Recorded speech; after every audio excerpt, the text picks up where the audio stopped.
बिस्मिल्लाहिर्रहमानिर्रहीम। शुरू अल्लाह के पाक नाम से जो नहायत मेहरबान और रहम करने वाला है। मेरे रब की दी गई नेमतों का, रहमतों का, बरकतों का हर लम्हा हर घड़ी शुक्र अदा करते हुए ज़िंदगी गुजारनी चाहिए। अस्सलाम वालेकुम ख़वातीन व हज़रात, खुश आमदीद and very good afternoon to all of you. दिल की गहराइयों से हम आपको वीकेंड एट होम की live programming Pakistan television network Lahore centre से आप बराह रास्त देख रहे हैं। थैंक यू सो मच आपकी अप्रिसिएशन का, आपकी कीमती सजेशंस का।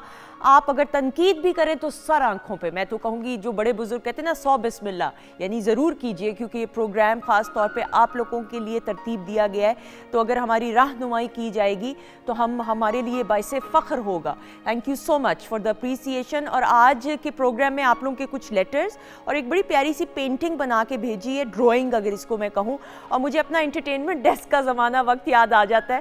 PTV इस्लामाबाद सेंटर से जब मैं मॉर्निंग शो करती थी तो इसी तरह के ड्राइंग्स और पेंटिंग्स और बच्चे बना के भेजा करते थे। That was the best part. तो ये एक PTV के साथ आपका प्यार और ताल्लुक़ है जिसकी वजह से हमें हौसला और हिम्मत मिलता है कि आपके लिए हम प्रोग्रामिंग लेके आए। Thank you so much. 21 Mahmood Ghaznavi road Lahore हमारा पोस्टल एड्रेस है, जिसके ज़रिए आप हमें ख़तूत और लेटर्स भेज सकते हैं। अगर आपको लगता है आप में कोई टैलेंट है तो उस टैलेंट को हमारे साथ हमारे प्लेटफॉर्म पर शेयर करना चाहते हैं और करवाना चाहते हैं, आप खुद आना चाहते हैं तो अपनी डिटेल्स भी इस एड्रेस के ज़रिए शेयर कर सकते हैं। और उसके अलावा जी आज हम प्रोग्राम में सादिया अरशद के सेगमेंट में हम लाइव कॉल्स भी आपके लेंगे। तो नंबर नोट डाउन कर लीजिएगा, 042-992-000628 हमारा नंबर है और इस नंबर के ज़रिए आप हमसे लाइव रब्ता कर सकते हैं। और फ़ी कॉलर एक सवाल लिया जाएगा प्लीज़, ताकि हम ज़्यादा कॉलर्स को एडजस्ट कर सकें। और TV की वॉल्यूम, अब ये बड़ी पुरानी सी बातें होंगी लेकिन कुछ नहीं होता, दोबारा दोहरा देते हैं। अच्छी बात होती है अच्छी बात को दोहराना। TV की वॉल्यूम बिल्कुल ख़त्म कर देनी है, म्यूट कर देना है, ताकि आपका और हमारा रब्ता जो है वो सही तरीके से कायम रहे।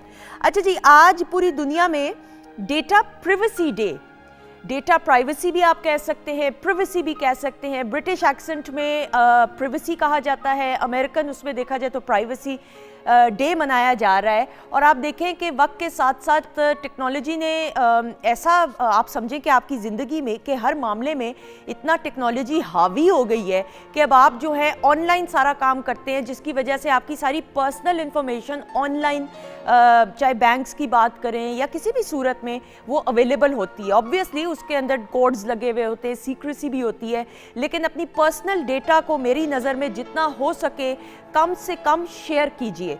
बड़े प्लेटफॉर्म्स पे जो ऑथेंटिक प्लेटफॉर्म्स होते हैं उस पे तो ज़रूर कीजिए, मजबूरी भी है और पूरी दुनिया के साथ आपने चलना है। लेकिन साथ ही साथ ये नहीं कि आप अपनी पर्सनल इंफॉर्मेशन जो है हर प्लेटफॉर्म पे शेयर करना शुरू हो जाए। तो ये बड़ा एक बैलेंस के साथ ज़िंदगी को लेकर चलना ज़रूरी है आजकल के दौर में, क्योंकि हम देखते हैं क्योंकि टेक्नोलॉजी के साथ साथ आपको हैकर्स भी मिलते हैं हर जगह पे, और हैकर्स क्या क्या कमाल भाई करते हैं। आप मूवीज़ में देखें किस किस अंदाज से इंफॉर्मेशन को हैक कर रहे होते हैं कि बंदा दंग रह जाता है, परेशान हो जाता है कि अच्छा इतनी सी बटन दबाने से क्या data. So one has to be very careful. आप ऑनलाइन जो भी काम करें ज़रूर करें, लेकिन जस्ट मेक श्योर कि आपकी जो पर्सनल इंफॉर्मेशन है बहुत ईजीली एक्सेसिबल ना हो। सो सोच समझ के ज़रूर टेक्नोलॉजी का इस्तेमाल करना चाहिए, और वैसे भी ज़िंदगी के हर मामले में सोचना तो बहुत ज़रूरी है। अच्छा जी, आज के दिन के हवाले से हमने ये तो इन्फॉर्मेशन शेयर कर ली। अब लेफ्ट पे भी मेरी वीकेंड एट होम की मेंबर है, राइट पे भी हैं, तो पहले ज़रा सादिया को वेलकम करते हैं और उतनी देर में फिर शेफ अनम को करेंगे। अस्सलाम वालेकुम। वालेकुम अस्सलाम। क्या हाल है? बिल्कुल ठीक, शुक्र अल्लाह का। आपका बहुत बहुत शुक्रिया और आपको मुबारक हो। अभी ये जो एक प्रोग्राम में ये नहीं नज़र आई, तो माशाल्लाह से ये उम्रा करने की इन्होंने सादत हासिल की। शुक्र अल्हम्दुलिल्लाह। और ये एक ऐसा, मैं कहती हूँ एक ऐसे ऑनर की बात होती है जो आप अल्फाज में नहीं बयान कर सकते। बेशक, इसमें कोई शक की बात नहीं है। इस पे तो आप जितना रब्बुल इज़्ज़त का शुक्र अदा कर सके तो अल्फाज में बयान ही नहीं किया जा सकता। तो शुक्र अल्हम्दुलिल्लाह। बिल्कुल। तो थैंक यू, दोबारा आप आई। और मेरी खुशी है कि मैं जब भी यहाँ पे आती तो आई फील लाइक होम, है ना, ऐसा ही। अच्छा जी, वीकेंड एट होम की एक और फैमिली मेंबर शेफ अनम हमारे साथ मौजूद है। अस्सलाम वालेकुम। अस्सलाम, कैसी हैं आप? अल्लाह का शुक्र। अनम कैसी हो आप? ठीक हो? बिल्कुल ठीक, आप कैसी हैं? अल्लाह का शुक्र। अच्छा जी, क्या कुछ होने वाला? बड़ी चीजें पड़ी हुई हैं सामने जी। आज हम बना रहे हैं व्हाइट सॉस चिकन कटलेट्स बनाएंगे। एक्सीलेंट। और साथ में हम बनाएंगे स्मोक चिकन बिरयानी। और साथ में ग्रेपफ्रूट और ऑरेंज जूस। ठीक है। अच्छा, मैंने कल एक जगह की ना बिरयानी खाई, जगह बड़ी फेमस है, मैं नाम नहीं लूंगी। अभी मुझे नहीं पता, हर घर का अपना होता है मिर्च मसाले का, वो इतनी स्पाइसी थी कि मैंने कहा नॉर्मल इंसान कैसे स्पाइसी खा सकता है। आप लोगों के घर में भी किस तरह से? जी, लेकिन मेरे घर में बहुत ज़्यादा स्पाइसी खाना नहीं बनता नहीं ना, क्योंकि आई बिलीव इतना स्पाइसी खाने से आप सिर्फ अपने मैदे के साथ बहुत ज्यादती करते हैं, जुल्म कर रहे आपका जो आपको अपने पर तल्ख खाना चाहिए। ऐसा ही है। अनम, आप तो स्पाइस का ख्याल रखती हैं? जी वैसे बिल्कुल, स्पाइस अगर लेवल नहीं होगा तो खाने में फ्लेवर नहीं आएगा। अगर मिर्चें फॉर एग्जांपल ज़्यादा हैं तो वो हर चीज़ को ओवर पावर करेगी और आपको किसी चीज़ का भी फ्लेवर नहीं आएगा। तो लेकिन अनम, लोग खा कैसे लेते? भाई कल मैं बड़ी परेशान हुई, मैंने अपने हस्बैंड को कहा, मैंने कहा इमरान ये इंसान कैसे खा सकता है इतनी मशहूर बिरयानी? थोड़ा वो कराची टच, वो ज़्यादा मसाले वाली बिरयानी बनाने की उन्होंने कोशिश की, उससे भी ज्यादा है भाई, कराची वाली भी खाई हुई है बट लेकिन ये है कि अच्छी बात है, हर घर का अपना एक टेस्ट होता है। आप सूप्स में भी देखते हैं, लेकिन मुझे ऐसा लगता है कि इतना बैलेंस रखना चाहिए। बिल्कुल जी, बैलेंस होगा तो आप चिकन का भी फ्लेवर ले सकते हैं, आप राइस का ले सकते हैं, जो ग्रेवी आपने बनाई है उसका फ्लेवर ले सकते हैं। अगर मिर्चें या नमक कुछ भी ज्यादा होगा वो हर चीज को ओवर पावर कर देगा। ओवर पावर, बिल्कुल ऐसा ही है, बिल्कुल ऐसा ही। अच्छा जी, आप बनाना शुरू करें। अच्छे, साथ ही साथ कॉलर भी आ चुके हैं, फिर आपके लेटर भी मैं दिखाती हूँ। म्यूजिक बंद कर दीजिएगा जी। अस्सलाम वालेकुम। जी अस्सलाम वालेकुम। वालेकुम अस्सलाम। कौन जी? जी मैं नसरीन बात कर रही हूँ, मैंने अपनी बेटी की शादी के बारे में पूछना था। जी जी, नसरीन साहिबा मुल्तान से बात करी हैं जी, पूछिएगा सवाल। जी मैंने अपनी बेटी की शादी के बारे में पूछना था और सिर्फ। जी जी बताइए, नाम बताइए बेटी का। परवीन जी। जी, डेट ऑफ बर्थ क्या है? 6 अप्रैल 1989। ओके, 6 जनवरी 1989, अप्रैल। 6 अप्रैल। ओके ओके ओके ओके जी। और वक्त पैदाइश का याद है आपको? जी डिटेल से बताइएगा, बहुत परेशानी का सामना है।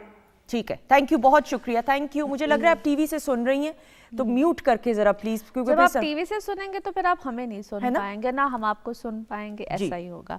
अच्छा जी, इन्होंने शादी के हवाले से पूछा है, तो वैसे तो बड़ा अच्छा वक्त बना है आजकल में, बल्कि नवंबर 2022 से कंटिन्यूसली वक्त अच्छा है और कोई ना कोई मामला इंशाल्लाह इस तरफ जाता हुआ नज़र आता है। इस साल के एंड तक यानी कि 2023 के नवंबर तक सिलसिला बड़ा अच्छा रहेगा, मुनासिब रिश्ते आते रहेंगे। इनको ना जो मुझे एक चीज़ नज़र आती है, इसको हम कहते हैं कि थोड़ा सा अपने मेयार से ऊंचे की तरफ जाने की ख्वाहिश है, थोड़ा सा उसको बैलेंस करके देखें तो इंशाल्लाह ताला मामला अच्छे होगा। किसी दूसरे शहर से आना, इसको हम कहते हैं किसी दूसरे यानी कि आउट ऑफ कास्ट आना, इस चीज़ को ये मद्देनजर रखेंगे तो इनके लिए ज़्यादा आसानी रहेगी। बिल्कुल ठीक, अपने आप को थोड़ा फ्लेक्सिबल करना पड़ेगा। अच्छा जी, ये जरा पेंटिंग पहले मैं दिखा दूं, सादिया ये जरूर देखिएगा। ये रजा ने मेरे ख्याल में भेजी है, जो नीचे साइन किया हुआ है। Beautiful, look at this, closeup दिखाइएगा तौकीर भाई, इसका अमेजिंग है ना, ब्यूटीफुल। और जरा कट्स देखें जो पीटीवी के लोगों के, और यू नो इट्स अमेजिंग। और इन्होंने पीछे लिखा है कि जी आप ही ये पेंटिंग मैंने खुद अपने हाथों से बनाई है, प्लीज़ आप ज़रूर प्रोग्राम में दिखाइएगा, शुक्रिया। तो जी हमने आपकी पेंटिंग दिखा दी। अब प्रॉब्लम सिर्फ ये आ रही है कि पीछे आपने नाम नहीं लिखा, इधर कहीं पे एक सिग्नेचर किया है, विच आई लव द सिग्नेचर, लेकिन क्लोजअप दिखा दें, मुझे रज़ा ही समझ आ रही है, उसके अलावा मुझे फर्स्ट नेम आपका नहीं समझ आ रहा। तो ये दिखा दी, आर्टिस्ट टच दिया है ना। अच्छा जी, अब एक लेटर है और सादिया के लिए भी सवाल है, उसमें सवालात हैं कुछ दो। अस्सलाम वालेकुम प्यारी आपकी सुंदर्स, thank you so much programme को पसंद करने के लिए। अच्छा, ये चकवाल के इलाके से हमें आया है लेटर, और नाम नहीं हमने बताने, आपकी जो राय है वो सर आंखों पे, अगर आप नहीं चाहते नाम हम बताएं। अब एक तो बहन ने अपने बारे में पूछा और एक भाई ने, तो पहले जो भाई के बारे में है मैं पहले वो आपको बताती हूँ। डेट ऑफ बर्थ है जी उनकी भाई की 1904 1991, फ्राइडे है दिन, और 10 बजे रात के पैदाइश उनकी हुई, और भाई के नौकरी पक्की नहीं हुई, तो कोई पक्की नौकरी का चांस है, या आप थोड़ा सा उस हवाले से गाइड कर दें। थोड़ा सा टाइम लगेगा, और ये मुझे काफ़ी अरसे से थोड़ा सा डिस्टर्ब लग रहा है ये बच्चा ना, इस सिलसिले में टाइम इनको लगेगा। और जुस्तजू अपनी रखे, जहाँ पे भी है उधर ही रहे, टिक के रहे। इस बच्चे के अंदर खुद भी थोड़ी सी प्रॉब्लम है कि एक चीज़ को करते करते जैसा बच्चा डिसहार्ट हो के तो उस चीज़ को छोड़ नहीं देता, और इसके साथ हर दफ़ा ही ये प्रॉब्लम आती है। और मेरे अपने ख्याल में अभी इसी चीज़ पे कायम रहे तो अप्रैल के एंड तक चीज़ें इसके हक में इंशाल्लाह चली जाएंगी, मगर अब इस दफ़ा कायम रहे बस। बिल्कुल सही, बिल्कुल सही। अच्छा जी, अब इन्होंने अपने बारे में पूछा है बहन ने, इनकी है जी डेट ऑफ बर्थ है 19/7/1994, ठीक है, ट्यूसडे 10 बजे सुबह को। ठीक है, रिश्ते के बारे में जानना चाह रही, शादी कब तक होगी जी। ऑलरेडी मुझे लगता है कि जिस तरह इनको कोई प्रॉब्लम अपने रिश्ते को लेकर आ चुकी है, ठीक है, और ये इनको पिछले 1.5 साल पहले, 1 से 1.5 साल पहले ये कोई प्रॉब्लम में रही हैं अपने रिश्ते से रिलेटेड, या हो के ख़त्म होना, समथिंग लाइक दैट। और अब इनके लिए जो आगे मामलात बनेंगे ना, वो इंशाल्लाह स्टिल उसमें मुझे अभी समझ लें कि कोई 8 से 9 महीने का गैप है। उसके बाद जो वक्त शुरू होगा ना, दैट विल बी फेवरेबल। तब परस्यू करें, देखिए अल्लाह खैर करेगा। बिल्कुल ठीक। अच्छा जी, प्रोग्राम की इन्होंने तारीफ की है, सेगमेंट जो डब स्मैश है उसकी तारीफ की है, जो मैंने अंडरलाइन की है डॉक्टर फरजीन साहिबा के लिए। Doctor Farzeen Malik Barbie doll से कम नहीं है ये। अब डॉक्टर साहिबा अभी तक, हाँ वो आ रही हैं, ये मैंने ऑनर ही सुनाऊंगी ताकि उनके तासुरात हम कैप्चर कर सके। जी कॉलर है, अस्सलाम वालेकुम। अच्छा लाइन ड्रॉप होगी, सॉरी, दोबारा कॉल कर लीजिएगा। 042992000628 हमारा नंबर है। अच्छा मुझे नहीं बारबी डॉल का, सादिया की भी तारीफ कर दी, डॉक्टर साहिबा की है, अभी हम ऑनर इनके साथ डिस्कस करेंगे। अच्छा अब फरजीन को हम बारबी डॉल है ना, हाँ डॉक्टर बारबी डॉल साहिबा, डॉक्टर बारबी डॉल। अच्छा जी, अच्छा सादिया अगर ओवरऑल सितारों की हम बात करें तो? हाँ जी बिल्कुल, मैं ज़रूर थोड़ा सा डिस्कस करूंगी, क्योंकि ये जो वीक है ना, इसको हम कहते हैं प्लैनेट्स की कंजंक्शन होती है क्लोज डिग्री पे। एंगर इशू, ये चीज़ें बहुत ज़्यादा रहेंगी, तो anger management as NLP trainer थोड़ा सा अगर मैं बात करूँ, ये ना हम सबको अपनी लाइफ में कहीं ना कहीं रखना बहुत ज़रूरी है। इसके लिए ना एक सबसे प्यारी चीज़ है मुस्कुराहट, जो इस वक्त आपके चेहरे पे बहुत प्यारी लग रही है। अक्सर तो बहुत मुश्किल से आती है। नहीं, आप हमेशा बड़ी मुस्कुराती रहती हैं। तो मेरा एक ईमान है कि अगर आप हर एक से मुस्कुरा के मिलें, सलाम में पहल कर लें, तो इसमें कोई मुज़ायका नहीं होता। और ये हफ्ता बहुत से लोगों को ना, इसको हम कहेंगे कि जिस तरह एकदम से होता ना कि मुझे ये काम करते करते छोड़ देना चाहिए, जॉब छोड़ देनी चाहिए, इंटेंस सिचुएशन रहेगी इस वीक। बिल्कुल सही। तो थोड़ा सा इस चीज़ को सबको ही मैनेज करना है। प्लैनेट्स की पोजीशंस इस वक्त ऐसी है। ठीक है जी। अस्सलाम वालेकुम कलसूम खानेवाल से। हेलो अस्सलाम वालेकुम। वालेकुम अस्सलाम, कैसी हैं आप कलसूम, ठीक हैं? जी मैं ठीक हूँ। मैंने अपने बेटे के कैरियर के बारे में मालूम करना है। जी बताइए। Taim Ali, sorry Qaim Ali, okay. और 3 सितंबर 2004। ठीक, 15 सितंबर 2004, 15, ठीक है। 3 नहीं 3 थर्ड, ओके सॉरी जी। अच्छा जी बताइएगा, कहाँ पे पैदाइश हुई, किस शहर में? खानेवाल सिटी। ओके ठीक है, बहुत शुक्रिया, थैंक यू सो मच। बेटे के बारे में पूछना है इन्होंने, जी बताइएगा। अच्छा ऐसा मुझे कुछ स्पेसिफिक इनका क्वेश्चन समझना है कि क्या पूछना चाह रही है, लेकिन मैं जो करियर के बारे में, बेटे के करियर के बारे में, ठीक है। करियर बेटे का मुझे ऐसा लगता है कि वैसे भी ये थोड़ा सा ना स्टबर्न बच्चा, या वेरी इंटेलिजेंट, ऑनेस्टली स्पीकिंग है ये बच्चा बहुत इंटेलिजेंट है, मगर मेरा एक गुजारिश भी होगी, बच्चा जो जिस फील्ड में जाना चाहते हैं उसको जाने भी दे। ये ना एक से ज़्यादा किसी फील्ड में स्विच करना, चेंज करना ऐसा कुछ करेगा, पहली बात, ठीक है। मगर जिस तरह एक बच्चा होता है ना, डॉक्टर बनते बनते लॉयर बनता है या चेंज करता है, स्विच करता है, मगर इसकी फील्ड ऐसी ही रहेगी, कमांडिंग फील्ड, कमांडिंग समवेयर। और इसके अंदर मेडिकल फील्ड में जाने के मुझे बहुत चांसेस लग रहे हैं। यस, और मेडिकल में भी जिस तरह एक फिजिशियन टाइप है जो कम्युनिकेशन से या किस तरह से कोई इसकी इस टाइप की फील्ड होगी, which will be very good. और अदरवाइज मैं इसको अगर यूँ कहूँ कि बड़ा बच्चा बहुत अच्छा बिजनेस माइंडेड होगा। एक्सीलेंट। दो ऑपोजिट चीजें बता रही हूँ ना, लेकिन अगर ये जो भी काम, जो भी प्रोफेशन होगा ना, उसमें होगा ये बिजनेस। बस बेसिकली ये टैलेंटेड बच्चा है, वेरी टैलेंटेड। एक्सीलेंट जी। एक्सीलेंट। कौन है जी? सॉरी, नाहिद साहिबा लाहौर से। अस्सलाम वालेकुम। अस्सलाम वालेकुम। वालेकुम सलाम, कैसी हैं आप? अल्लाह का शुक्र, आप बताएं क्या हाल चाल?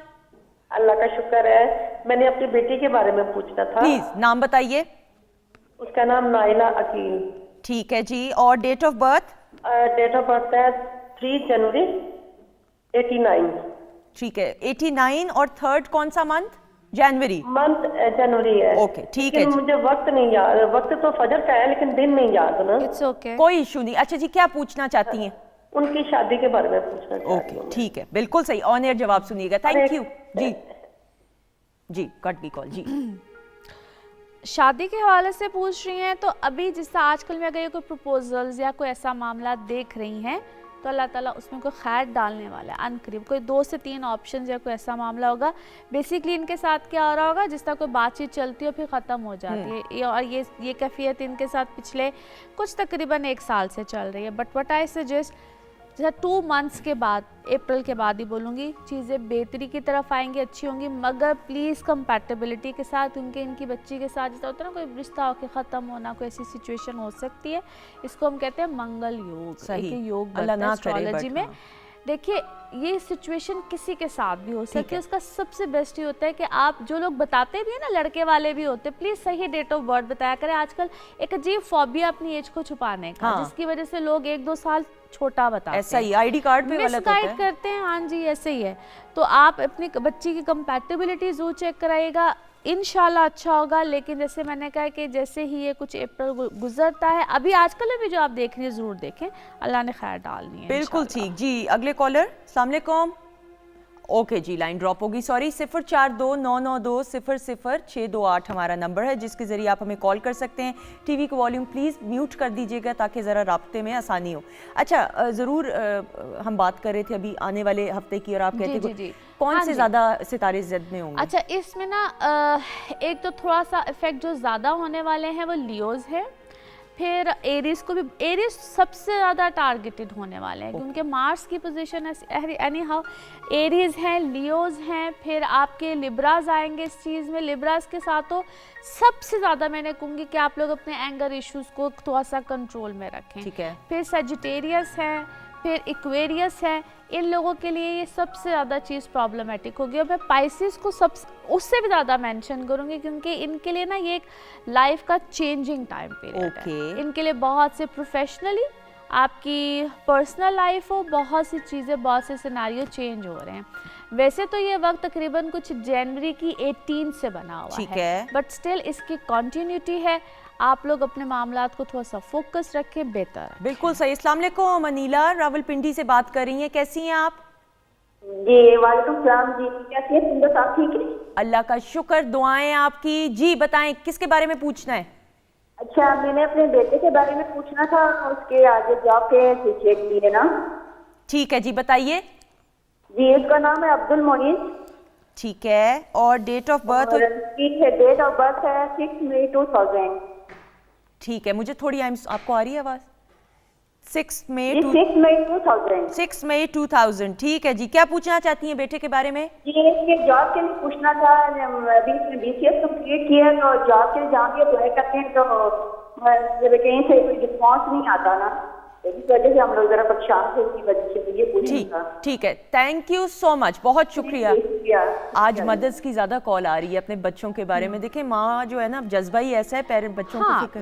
बिकॉज आप देख ले, माँ की कॉल आएगी, बहन की आएगी concerning to brother. It's a very, वो मैं हमेशा कहती होती हूँ, औरत के अंदर ना ये चीज़ एक सॉफ्ट कॉर्नर बहुत होता है। एनी हाउ जी, अच्छा, सबसे इम्पॉर्टेंट चीज़ है, आपके बेटे को जब भी जॉब आएगी ना, इसको मैं कहूँगी दूर से रिलेटेड हो, मल्टीनेशनल कंपनी से हो, दूसरे शहर की हो, कोई इस तरह की अगर ऑप्शन आती है तो प्लीज़ एक तो उसको एक्सेप्ट करना, क्योंकि आपका भी मुझे अपने बेटे के साथ उनसियत बहुत ज़्यादा लगती है, एफिलिएशन बहुत ज़्यादा है, लेकिन इसको इस तरह की ऑप्शन आएगी। दूसरी बात आने वाली है, आप समझ लीजिए वो इस महीने का एंड हो या अगले महीने का शुरू हो, कुछ इस टाइप की चीज़, it is about to be there. Excellent. मगर 18 फरवरी के बाद चीज़ों में, मामलात में ज़्यादा बेहतरी होगी। और अगर इससे पहले इसको कोई आएगी ना आउट ऑफ सिटी की या कुछ, तो मुझे ऐसा लगता है कि इन्होंने उस चीज़ को बहुत ज़्यादा कंसिडर नहीं किया है, जो कि अब मैं इनको सजेस्ट करूँगी ये कर ले, तो शायद मामला आसान हो जाए। अच्छा, बड़े बुजुर्ग कहते हैं कि जब कोई अपॉर्चुनिटी आए तो उसको यू ग्रैब द अपॉर्चुनिटी, आप उसको वेल कर लेना चाहिए। छोटी हो, बड़ी हो, जो भी हो,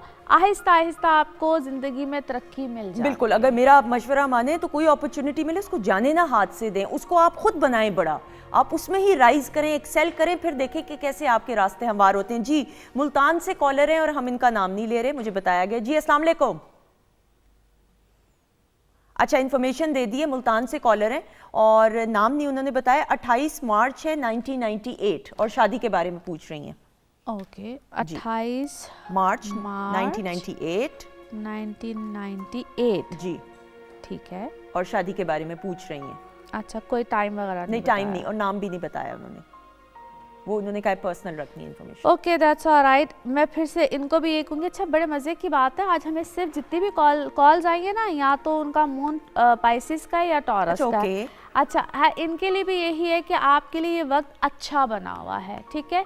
इसको हम कहते हैं वो वक्त है जहाँ पे आपका कोई प्रॉमिसिंग रिलेशनशिप रहेगा, लेकिन ये ऑलरेडी किसी ब्रोक हार्टेड है, कोई रिलेशन ख़त्म हुआ है, समथिंग लाइक दैट। लेकिन वो शख्स अगर दोबारा ज़िंदगी में आता है तो उससे उम्मीद ना रखें, बिल्कुल भी ना रखें। वो हवाई बातें, हवा के घोड़े पे सवार होकर आता और जाता, समथिंग लाइक दैट। अब जो इनके लिए जो भी कोई प्रपोजल आएगा बेहतर होगा। एंड ऑफ फरवरी से वक्त स्टार्ट हो रहा है, things will be fine, better इंशाल्लाह। मगर जिससे भी उम्मीद लगाई हुई है वहाँ पे कुछ नहीं मिल रहा। बिल्कुल सही, बिल्कुल सही। अच्छा जी, परवीन साहिबा पिंडी से कॉल करी हैं। अस्सलाम वालेकुम। वालेकुम सलाम जी, कैसी हैं आप? ठीक हैं? ठीक, अल्लाह का शुक्र। अच्छा जी, बताइएगा। डेट ऑफ बर्थ है मेरी 17/5/1948। ओके, दोबारा दोहराएंगी प्लीज काइंडली। 17/5/1948। ओके, 17/5/1948। जी बताइएगा, क्या पूछना चाहती हैं? मुश्किलात और आजमाइशें हैं, इनका वक्त कब खत्म होगा? पैदा होने के साथ चली हैं, मैरिज के बाद बहुत, लेकिन अभी इतनी मुश्किलें हैं कि मैं आई थिंक कि मुझे जीना नहीं चाहिए। बहुत मुश्किलात के हवाले से पूछना चाह रही हैं, ओवरऑल जनरल पूछना चाह रही होंगी ऑब्वियसली। ठीक है जी, हाँ, ये हमारी मुश्किलें आजमाइशें कब खत्म होंगी मेरी। ठीक है, थैंक यू, बहुत शुक्रिया। 1948 जी, अगर ठीक है। अच्छा देखिए, इनके लिए ना मैं सिर्फ ये कहूँगी कि मुझे इनके लिए जो प्रॉब्लम ज़्यादा नज़र आती हैं वो 2017 के बाद से ज़्यादा नज़र आती हैं, 2017 के बाद से ज़्यादा नज़र आती हैं। और अभी मैं इनको सजेस्ट भी यही करूँगी कि थोड़ा सा इस साल को एक रिलैक्स होके गुजारे, अल्लाह ताला बेहतरी कर देगा। ये साल का जो एंड होगा कहीं नवंबर के बाद, ऑनेस्टली स्पीकिंग थोड़ी सी बेहतरी होगी, मगर अप्रैल के बाद से भी इनको एक साइन ऑफ रिलीफ मिलेगा। मगर मैं कुछ ज़्यादा की ऐसे मैं गलत बात नहीं करना चाहती। जो 2017 के बाद से इनको एक उलझन, प्रॉब्लम, या वो तो बहुत से लोग होते हैं जो सच बन के सामने आ जाते हैं, जिन्होंने इनके साथ इतने अरसे से की हुई जाती, ठीक है, वो इनके सामने क्लियर है। ये इनको छोड़ दे, छोड़ चुकी हैं, कुछ मज़ीद छूट जाएंगे, इनके लिए चीज़ें बेहतर हो जाएंगी इंशाल्लाह ताला। इसी के साथ आपका शुक्रिया अदा करते हुए, बहुत शुक्रिया, thank you so much, my player always. बहुत शुक्रिया। अच्छा जी ख़वातीन और हज़रात, आज हम ट्रिब्यूट पेश करने वाले हैं, बल्कि मैं तो अनाउंस करूंगी, हमारे जो ब्रदर बैंड हैं जिनमें इकबाल भाई हमारे साथ हैं, ज़रा शॉट दिखा दें एक दफ़ा तौकीर भाई इनका, ताकि फिर नाम मैं लूँ तो साथ साथ इकबाल भाई हैं जी, उसके बाद शहजाद भाई हैं पियानो पे, जग्गू भाई हैं आपको तबले पे नज़र आएंगे, जग्गू भाई के बेटे हैं शाहिद भाई ढोल पे ढोल कहेंगे इसको, तबला कहेंगे, तबला, छोटा भाई तबले का। उसके बाद हमारे साथ जाबर अली भाई मौजूद हैं बांसुरी पे। और आज उस्ताद नुसरत फ़तेह अली खान साहब को ये लोग ट्रिब्यूट पेश करेंगे, प्लीज़।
ख़वातीन और हज़रात, welcome back once again weekend at home में। और आपके इंशाल्लाह नाम भी शामिल किए जाएंगे पीटीवी होम के ऑफिशियल फेसबुक पेज पे। वीकेंड एट होम का वीडियो टीजर हमने दिया है और इस सेगमेंट में आपकी मुलाकात होती है डॉक्टर फरजीन मलिक से, तो उनको वेलकम करते हैं। अस्सलाम वालेकुम। जी वालेकुम अस्सलाम, क्या हाल चाल है? अल्लाह का शुक्र, आप बताएं कैसी हैं आप? बिल्कुल ठीक ठाक, शुक्र है तेजाबियत नहीं है आज। है? अल्लाह माफी दे, ये कैसा क्योंकि हमारा टॉपिक क्या है आज? तो वो बना रही है अनम बिरयानी। तो अभी मेरी आते ही उससे बात हुई, मैंने कहा जूस कौन सा निकल रहा है, कहती ग्रेप फ्रूट और ऑरेंज। मैंने कहा अभी मैंने बोलना है भाई, अभी तो उसके बारे में बोलना है। अच्छा, और मैंने इसको कहा कि जो चावल हैं कल मैंने खाए थे, इतनी मिर्चें, जाहिर बात है अनम ने तो नहीं, शेफ अनम ने नहीं बनाए, एक जगह के। तो मैंने कहा लोग कैसे ज्यादा मिर्चों वाले चावल खा लेते ये भी, और उससे तो डायरेक्ट डॉक्टर। अच्छा, मैं आपको डॉक्टर साहिबा के, हम अपनी बातों में शुरू हो जाएंगे। आज हम बात कर रहे हैं एसिडिटी के हवाले से, जो ज़्यादा कॉमन अमूमन होता है कि आप ऐसी चिकनी चीज़ें खाएं तो तेज़ाबियत पैदा हो जाती है, उसकी वजह से बदहज़मी और किस तरीके से डाइजेस्टिव प्रॉब्लम्स होती हैं, उस हवाले से आज हम गुफ्तगू करेंगे। अच्छा डॉक्टर साहब, ये ज़्यादा जो मिर्चें होती हैं, is it the main cause for acidity? बिल्कुल, it is one of the main causes for acidity. और मैं सोचती हूँ कि मिर्चें ईजाद किसने की थी क्योंकि हमने उसको इतना मिसयूज़ किया है, इतना मिसयूज़ किया है कि जिसकी कोई हद नहीं। जैसे आप बात कर रहे हो कि चावल इज़ द लास्ट थिंग जिसके अंदर नमक और मिर्चें हम ज़्यादा सोचें। बिल्कुल ठीक है, लोग थोड़ा बहुत नमक डाल लेते हैं, which is even not a correct habit. अगर आपने मिर्चें और सालन डालना है तो सालन के अंदर डालें।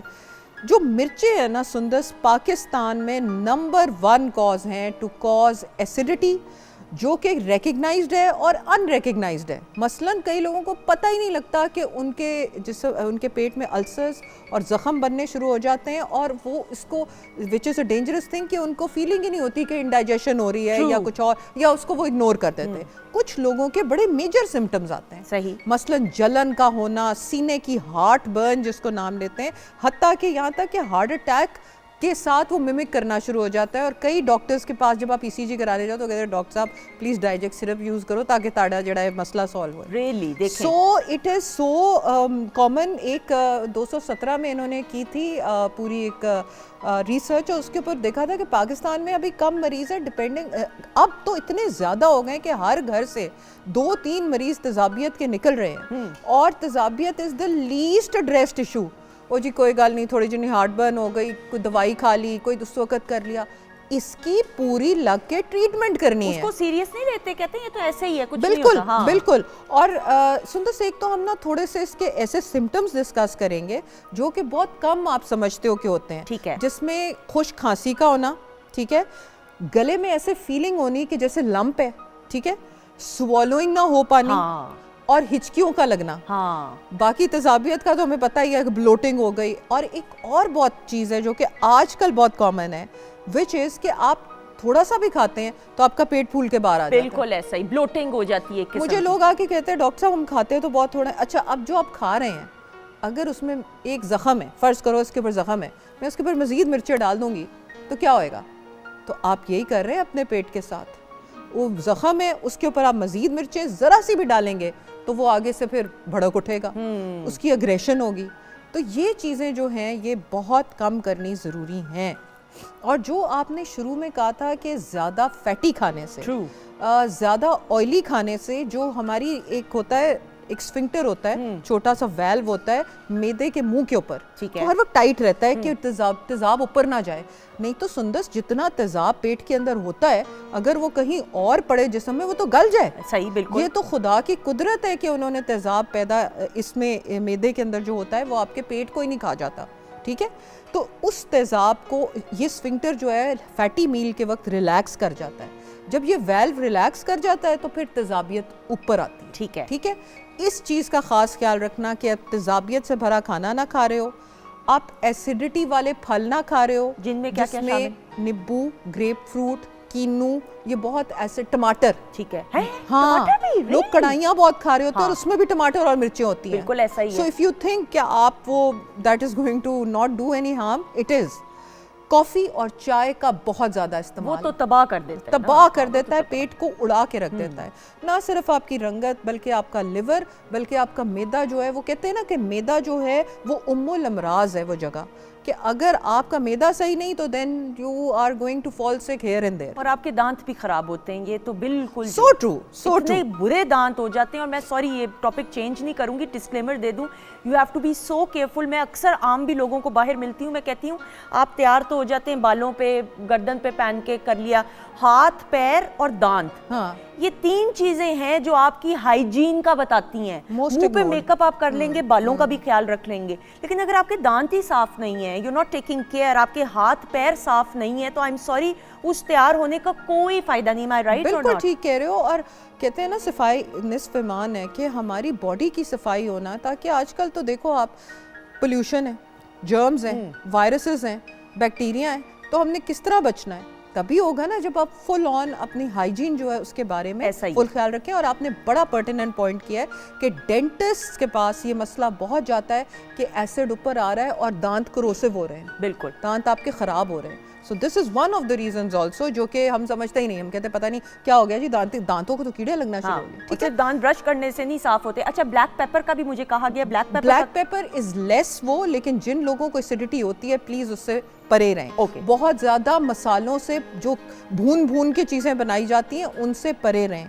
कोशिश करें कि कम से कम 1 हफ्ता ऐसा हो जिसमें आप वेजिटेबल्स लें जो कि घर की पकी हुई हों, जिसमें आप फ्रूट्स लें, मसलन सेब हो गया, पेयर्स यानी कि नाशपाती हो गई, खट्टे फ्रूट्स, एसिडिक फ्रूट्स नहीं खाने, बीटरूट जिसको हम कहते हैं चुकंदर, उसका इस्तेमाल करें, शक्करकंदी का इस्तेमाल करें, दही का इस्तेमाल करें। दही तो आपको पता है माना जाता है कि कहते हैं ना कि जी वो जब गांव के लोगों से बात करो, वो जब मरीज आते हैं तो कहते हैं जी कलेजे नू ठंड पै जाती है लस्सी पीने से, उसकी तासीर ठंडी। और जब हम पीते हैं ना लस्सी, दूध और दही की मिक्स करके, मैं उसकी बात नहीं कर रही, आइदर यू मिक्स वाटर, या तो आप पानी को सिर्फ दूध में मिलाएं या आप सिर्फ दही में मिलाएं। Okay. ये अदरक की लस्सी जो होती है खोया डाल के, this will cause acidity.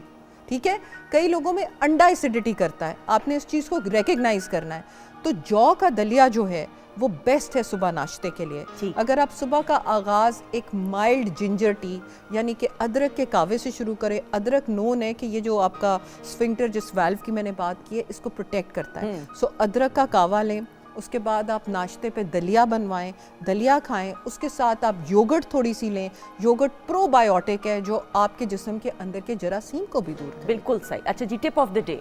Tip of the day है कि जिन लोगों को तेजाबियत होती है वो सौंफ, मुलट्ठी, इक्वल सौंफ, मुलट्ठी और छोटी इलायची, इसको लेके पीस लें और इसकी छोटी चूंटी जो होती है ना वो हर खाने के बाद ले लें। ठीक है, इससे ये होएगा कि उनकी तेजाबियत दूर होगी। लेकिन सुंदस, स्मोकिंग, अल्कोहल, शीशा, मिर्चें, फिजी ड्रिंक्स, जूसेस डब्बों में जो बंद चाय कॉफी का ज़्यादा इस्तेमाल, और चाय कॉफ़ी का ज़्यादा इस्तेमाल, और ये जो मीट्स हम खाते हैं जो प्रोसेस्ड मीट्स होते हैं, रेड मीट, प्लीज़ इनको भी निकालें। सिर्फ ये टोटका तभी काम करेगा जब आप बाकी चीज़ों को भी ख़त्म करें। बिल्कुल सही। अच्छा जी, एक हमने बल्कि पहले सेगमेंट में सादी अरशद के सेगमेंट में डिस्कस किया था, ये लेटर आया है जिसमें आपको भी आपकी तो सबसे ज़्यादा तारीफ़ की, आपको बारबी डॉल के टाइटल से मुखातिब किया है कि ये मैं आपको एग्जैक्ट जो उन्होंने लिखा है, डॉक्टर फरजीन मलिक साहिबा जो कि बारबी डॉल से कम नहीं है, उनको सलाम। पहले तो सलाम का जवाब वालेकुम अस्सलाम।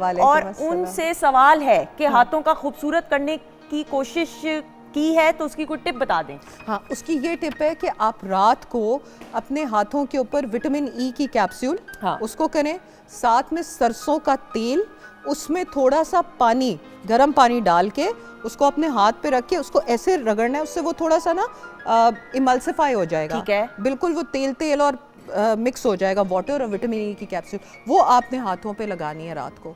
और ये नहीं कि लपेट के रख दें, उसको थोड़ा उसके ऊपर मलें ताकि वो जिस्म के अंदर जज्ब हो जाए। यही आप अपने पाँव के साथ भी कर सकते हैं और आप अपने हल्कों के ऊपर भी लगा सकते हैं। तो इससे ड्राइनेस भी इस मौसम में नहीं आएगी। बिल्कुल बिल्कुल, it will help a lot. और अगर सरसों का तेल ना हो तो वर्जिन कोकोनट ऑयल जो है वो भी यूज कर सकते हैं। ट्रू, बिल्कुल सही। मैं वैसे यही वाला इस्तेमाल करती हूँ। बस ठीक है, आपने मुझे पहले बताया। आपकी खूबसूरती का राज हमें पता लग गया। लेकिन बारबी डॉल आप ही को कहा है आप बारबी डॉल नंबर 1 और मैं 2। नहीं बिल्कुल भी नहीं, हम आपको ही मानते। थैंक यू सो मच, बहुत शुक्रिया, थैंक यू सो मच। और एक ट्रीट के तौर पे आज जो हमारे ब्रदर बैंड ऑर्केस्ट्रा मेंबर्स मौजूद हैं, अब जो दूसरी धुन ये बजाने वाले हैं, ट्रिब्यूट पेश करने वाले हैं, ये फिल्म हीर रांझा, बहुत ही मशहूर फिल्म ऑब्वियसली, और ये एक ऐसी फोक दास्तान जो हर एक बच्चे की ज़बान पर और हर बच्चे को ये मालूम है। इसको ओरिजिनली गाया गया मैडम नूर जहां ने, मलका तरन्नुम नूर जहां साहिबा ने इसको गाया, और इसकी धुन को तरतीब दिया और ट्यून जो थी वो ख्वाजा खुर्शीद अनवर साहब की है। तो आज आपकी खिदमत में मैं कहती हूँ ये छा गए हैं, है ना, माशाल्लाह माशाल्लाह।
ख़वातीन हज़रात खुश आमदीद, वेलकम बैक वंस अगेन। आप लोगों के नाम यस शामिल करने का वक्त आ चुका है। शफीक हैं, बेस्ट शो, सलाम टू ऑल, वालेकुम अस्सलाम। Iqra, nice show, thank you so much. Komal ji, बहुत अच्छा शो है।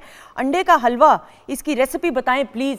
ये मेरा डिपार्टमेंट बहन नहीं है, ये शेफ़ अनम तक पहुंच गई है फरमाइश। अभी अनम थोड़ी देर में आपके पास हम आ रहे हैं, तो ये अंडे का हलवा जी ठीक है, दिखा भी देते हैं। वैसे हमने अंडे का हलवा 2-3 वीक्स पहले बनाया है ना? था। हाँ, आई रिमेम्बर, और बहुत मज़े का भी था। दोबारा रिकैप कर देना।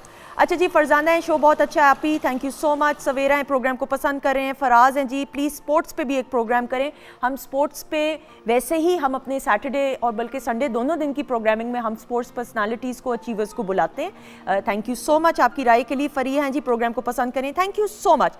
अच्छा जी, ब्रेक के बाद ख़वातीन और हज़रात, नाउ अपना ख्याल रखना इसमें कोई बुरी बात नहीं है, चाहे मर्द हो या ख़वातीन हो। मर्दों का भी खूबसूरत और अच्छा लगना, प्रेजेंटेबल लगना, ख़वातीन का भी प्रेजेंटेबल और खूबसूरत लगना, ये हक़ है मेरे ख्याल में। हर इंसान का प्रेजेंटेबल लगना हक़ है। उसमें बाल बड़ा अहम किरदार अदा करते हैं। मैं हमेशा इसकी बड़ी सादा सी मिसाल देती हूँ।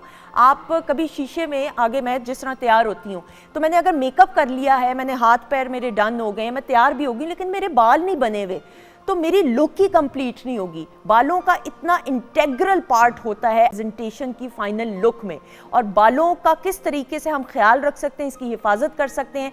और अनफॉर्चुनेटली, बदकिस्मती, मैं ये देखती हूँ कि हमारी बच्चियों के अब बाल सर पे थोड़े से कम होना शुरू हो गए हैं, क्योंकि हम इतने स्ट्रेटनर्स और इतना, क्योंकि हमारा तो चले काम है, हमें तो करना होता है हर वक्त हेयर स्टाइलिंग। लेकिन जब मैं आम बच्चियों को देखती हूँ स्टूडेंट लाइफ में, क्योंकि मुझे अपने दौर में याद है बनाए वो जो स्टूडेंट, तो हमारी तो चुटिया और ऑयलिंग और सारा, तो अब क्या कुछ किया जा सकता है, किस तरीके से बालों का ख्याल रखा जा सकता है। हमारे साथ जो एक्सपर्ट मौजूद हैं, he knows it all, he knows the tricks of the trade, और आज हमें इजी रेसिपीज बताएंगे और तरीके बताएंगे कि बालों की कैसे हिफाजत कर सकते हैं। जाहिद महमूद साहब हमारे साथ मौजूद हैं, रिनाउंड हेयर स्टाइलिस्ट हैं, सोशल मीडिया इन्फ्लुएंसर हैं, और बहुत सारे बड़े प्लेटफॉर्म्स के अवार्ड्स हासिल कर चुके हैं, और एक बहुत बड़े इदारे के साथ जो हेयर एंड ब्यूटी सैलॉन कहेंगे, इंस्टीट्यूट कहेंगे, बहुत जाना हुआ मंझा हुआ, उसके साथ मुंसलिक है। अस्सलाम वालेकुम। वालेकुम अस्सलाम। सुंदस, कैसी हैं आप? ठीक हैं? अल्लाह का शुक्र, दुआएं, आप कैसे हैं? अल्हम्दुलिल्लाह, और थैंक यू सो मच, आज आपने मुझे अपने प्रोग्राम में इनवाइट किया। और जैसा कि अभी आपने तमीज़ तो बांध दी थी कि मसले क्या हैं, हाँ। और आजकल जितनी भी यंग जनरेशन है, स्पेसिफिकली जो गर्ल्स हैं, हाँ। उनके वाकई सर पे बाल बहुत कम हो गए। हाँ, लेकिन मैं आपके केस में ये कहूँगी कि जो साथ आपके मेहमान बैठे हैं, ये ऐसे सिंगर हैं कि इनके सर पे भी बाल माशाल्लाह अच्छे खासे हैं। मैं ना ज़रा परेशान हुई देख के, तो मैंने कहा ये इस सेगमेंट में इनका होना बहुत ज़रूरी है। हम जब बात करते हैं अहमद हसन खान साहब की, तो 18 साल से सिंगिंग के शोबे से वाबस्ता हैं, पूरी दुनिया में बिलखसूस पड़ोसी मुल्क में भी जाके पाकिस्तान की नुमाइंदगी की है, और इनका जॉनरा में भी इनकी लाइव सिंगिंग सुन रही है, a very powerful voice, और आप भी अग्री करेंगे जब अभी लाइव सिंगिंग करेंगे। और लाहौर में मुकीम है, लेकिन सियालकोट से ताल्लुक है। अस्सलाम वालेकुम अहमद हसन खान साहब। जी वालेकुम अस्सलाम, कैसी हैं आप? अल्लाह का शुक्र, दुआएं, आप ठीक हैं? जी मैं ठीक ठाक, करम अल्लाह पाक का। आपके बालों का क्या राज है, ये बताएं भाई। ये गॉड गिफ्टेड बाल है मेरे। वो तो सबके होते हैं फिर। जी 2010 से मैंने पहली दफ़ा रखे थे, ठीक है, फिर उसके बाद 2-3 दफ़ा मैंने कटवाए, लेकिन मुझे वो अच्छे नहीं लगे, मुझे यही सूट करते थे। हाँ। फिर मुझे सब भी कहते थे कि आपको ऐसे बाल सूट करते हैं, तो फिर मैंने यही बाल रख लिए। तेल लगाते हैं कि नहीं? जी तेल कभी दिल करे तो लगा लेता हूँ, हाँ। दिल ना करे तो नहीं लगाता। अच्छा, ठीक। लेकिन ये कि मेरे नेचुरल बाल ऐसे। और गरूर नहीं कभी किया आपने? जी नहीं।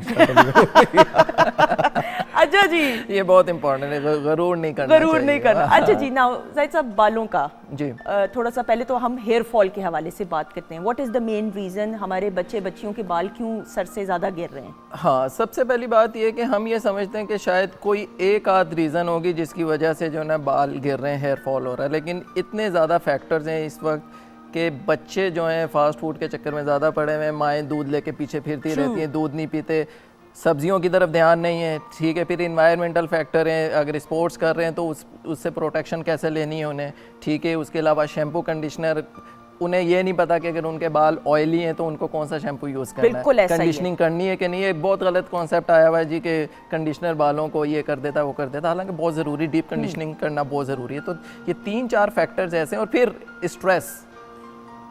स्ट्रेस बहुत, मैं समझता हूँ कि बड़ा फैक्टर है कि हेयर फॉल का। बिल्कुल सही।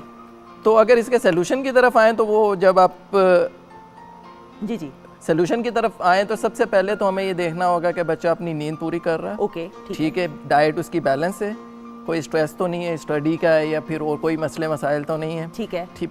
मल्टीविटामिन उसके लिए बहुत ज़रूरी होने चाहिए, ठीक है। और एक अच्छा शैम्पू जो कि सल्फेट फ्री हो, ठीक है। That's it. अच्छा, अब मैं शैम्पू ही पे आने लगी थी कि अब शैम्पू से स्टार्ट करते हैं। बिल्कुल। अब ये कैसे पता चलेगा कि मेरे ऑयली हेयर है, नॉर्मल हेयर है?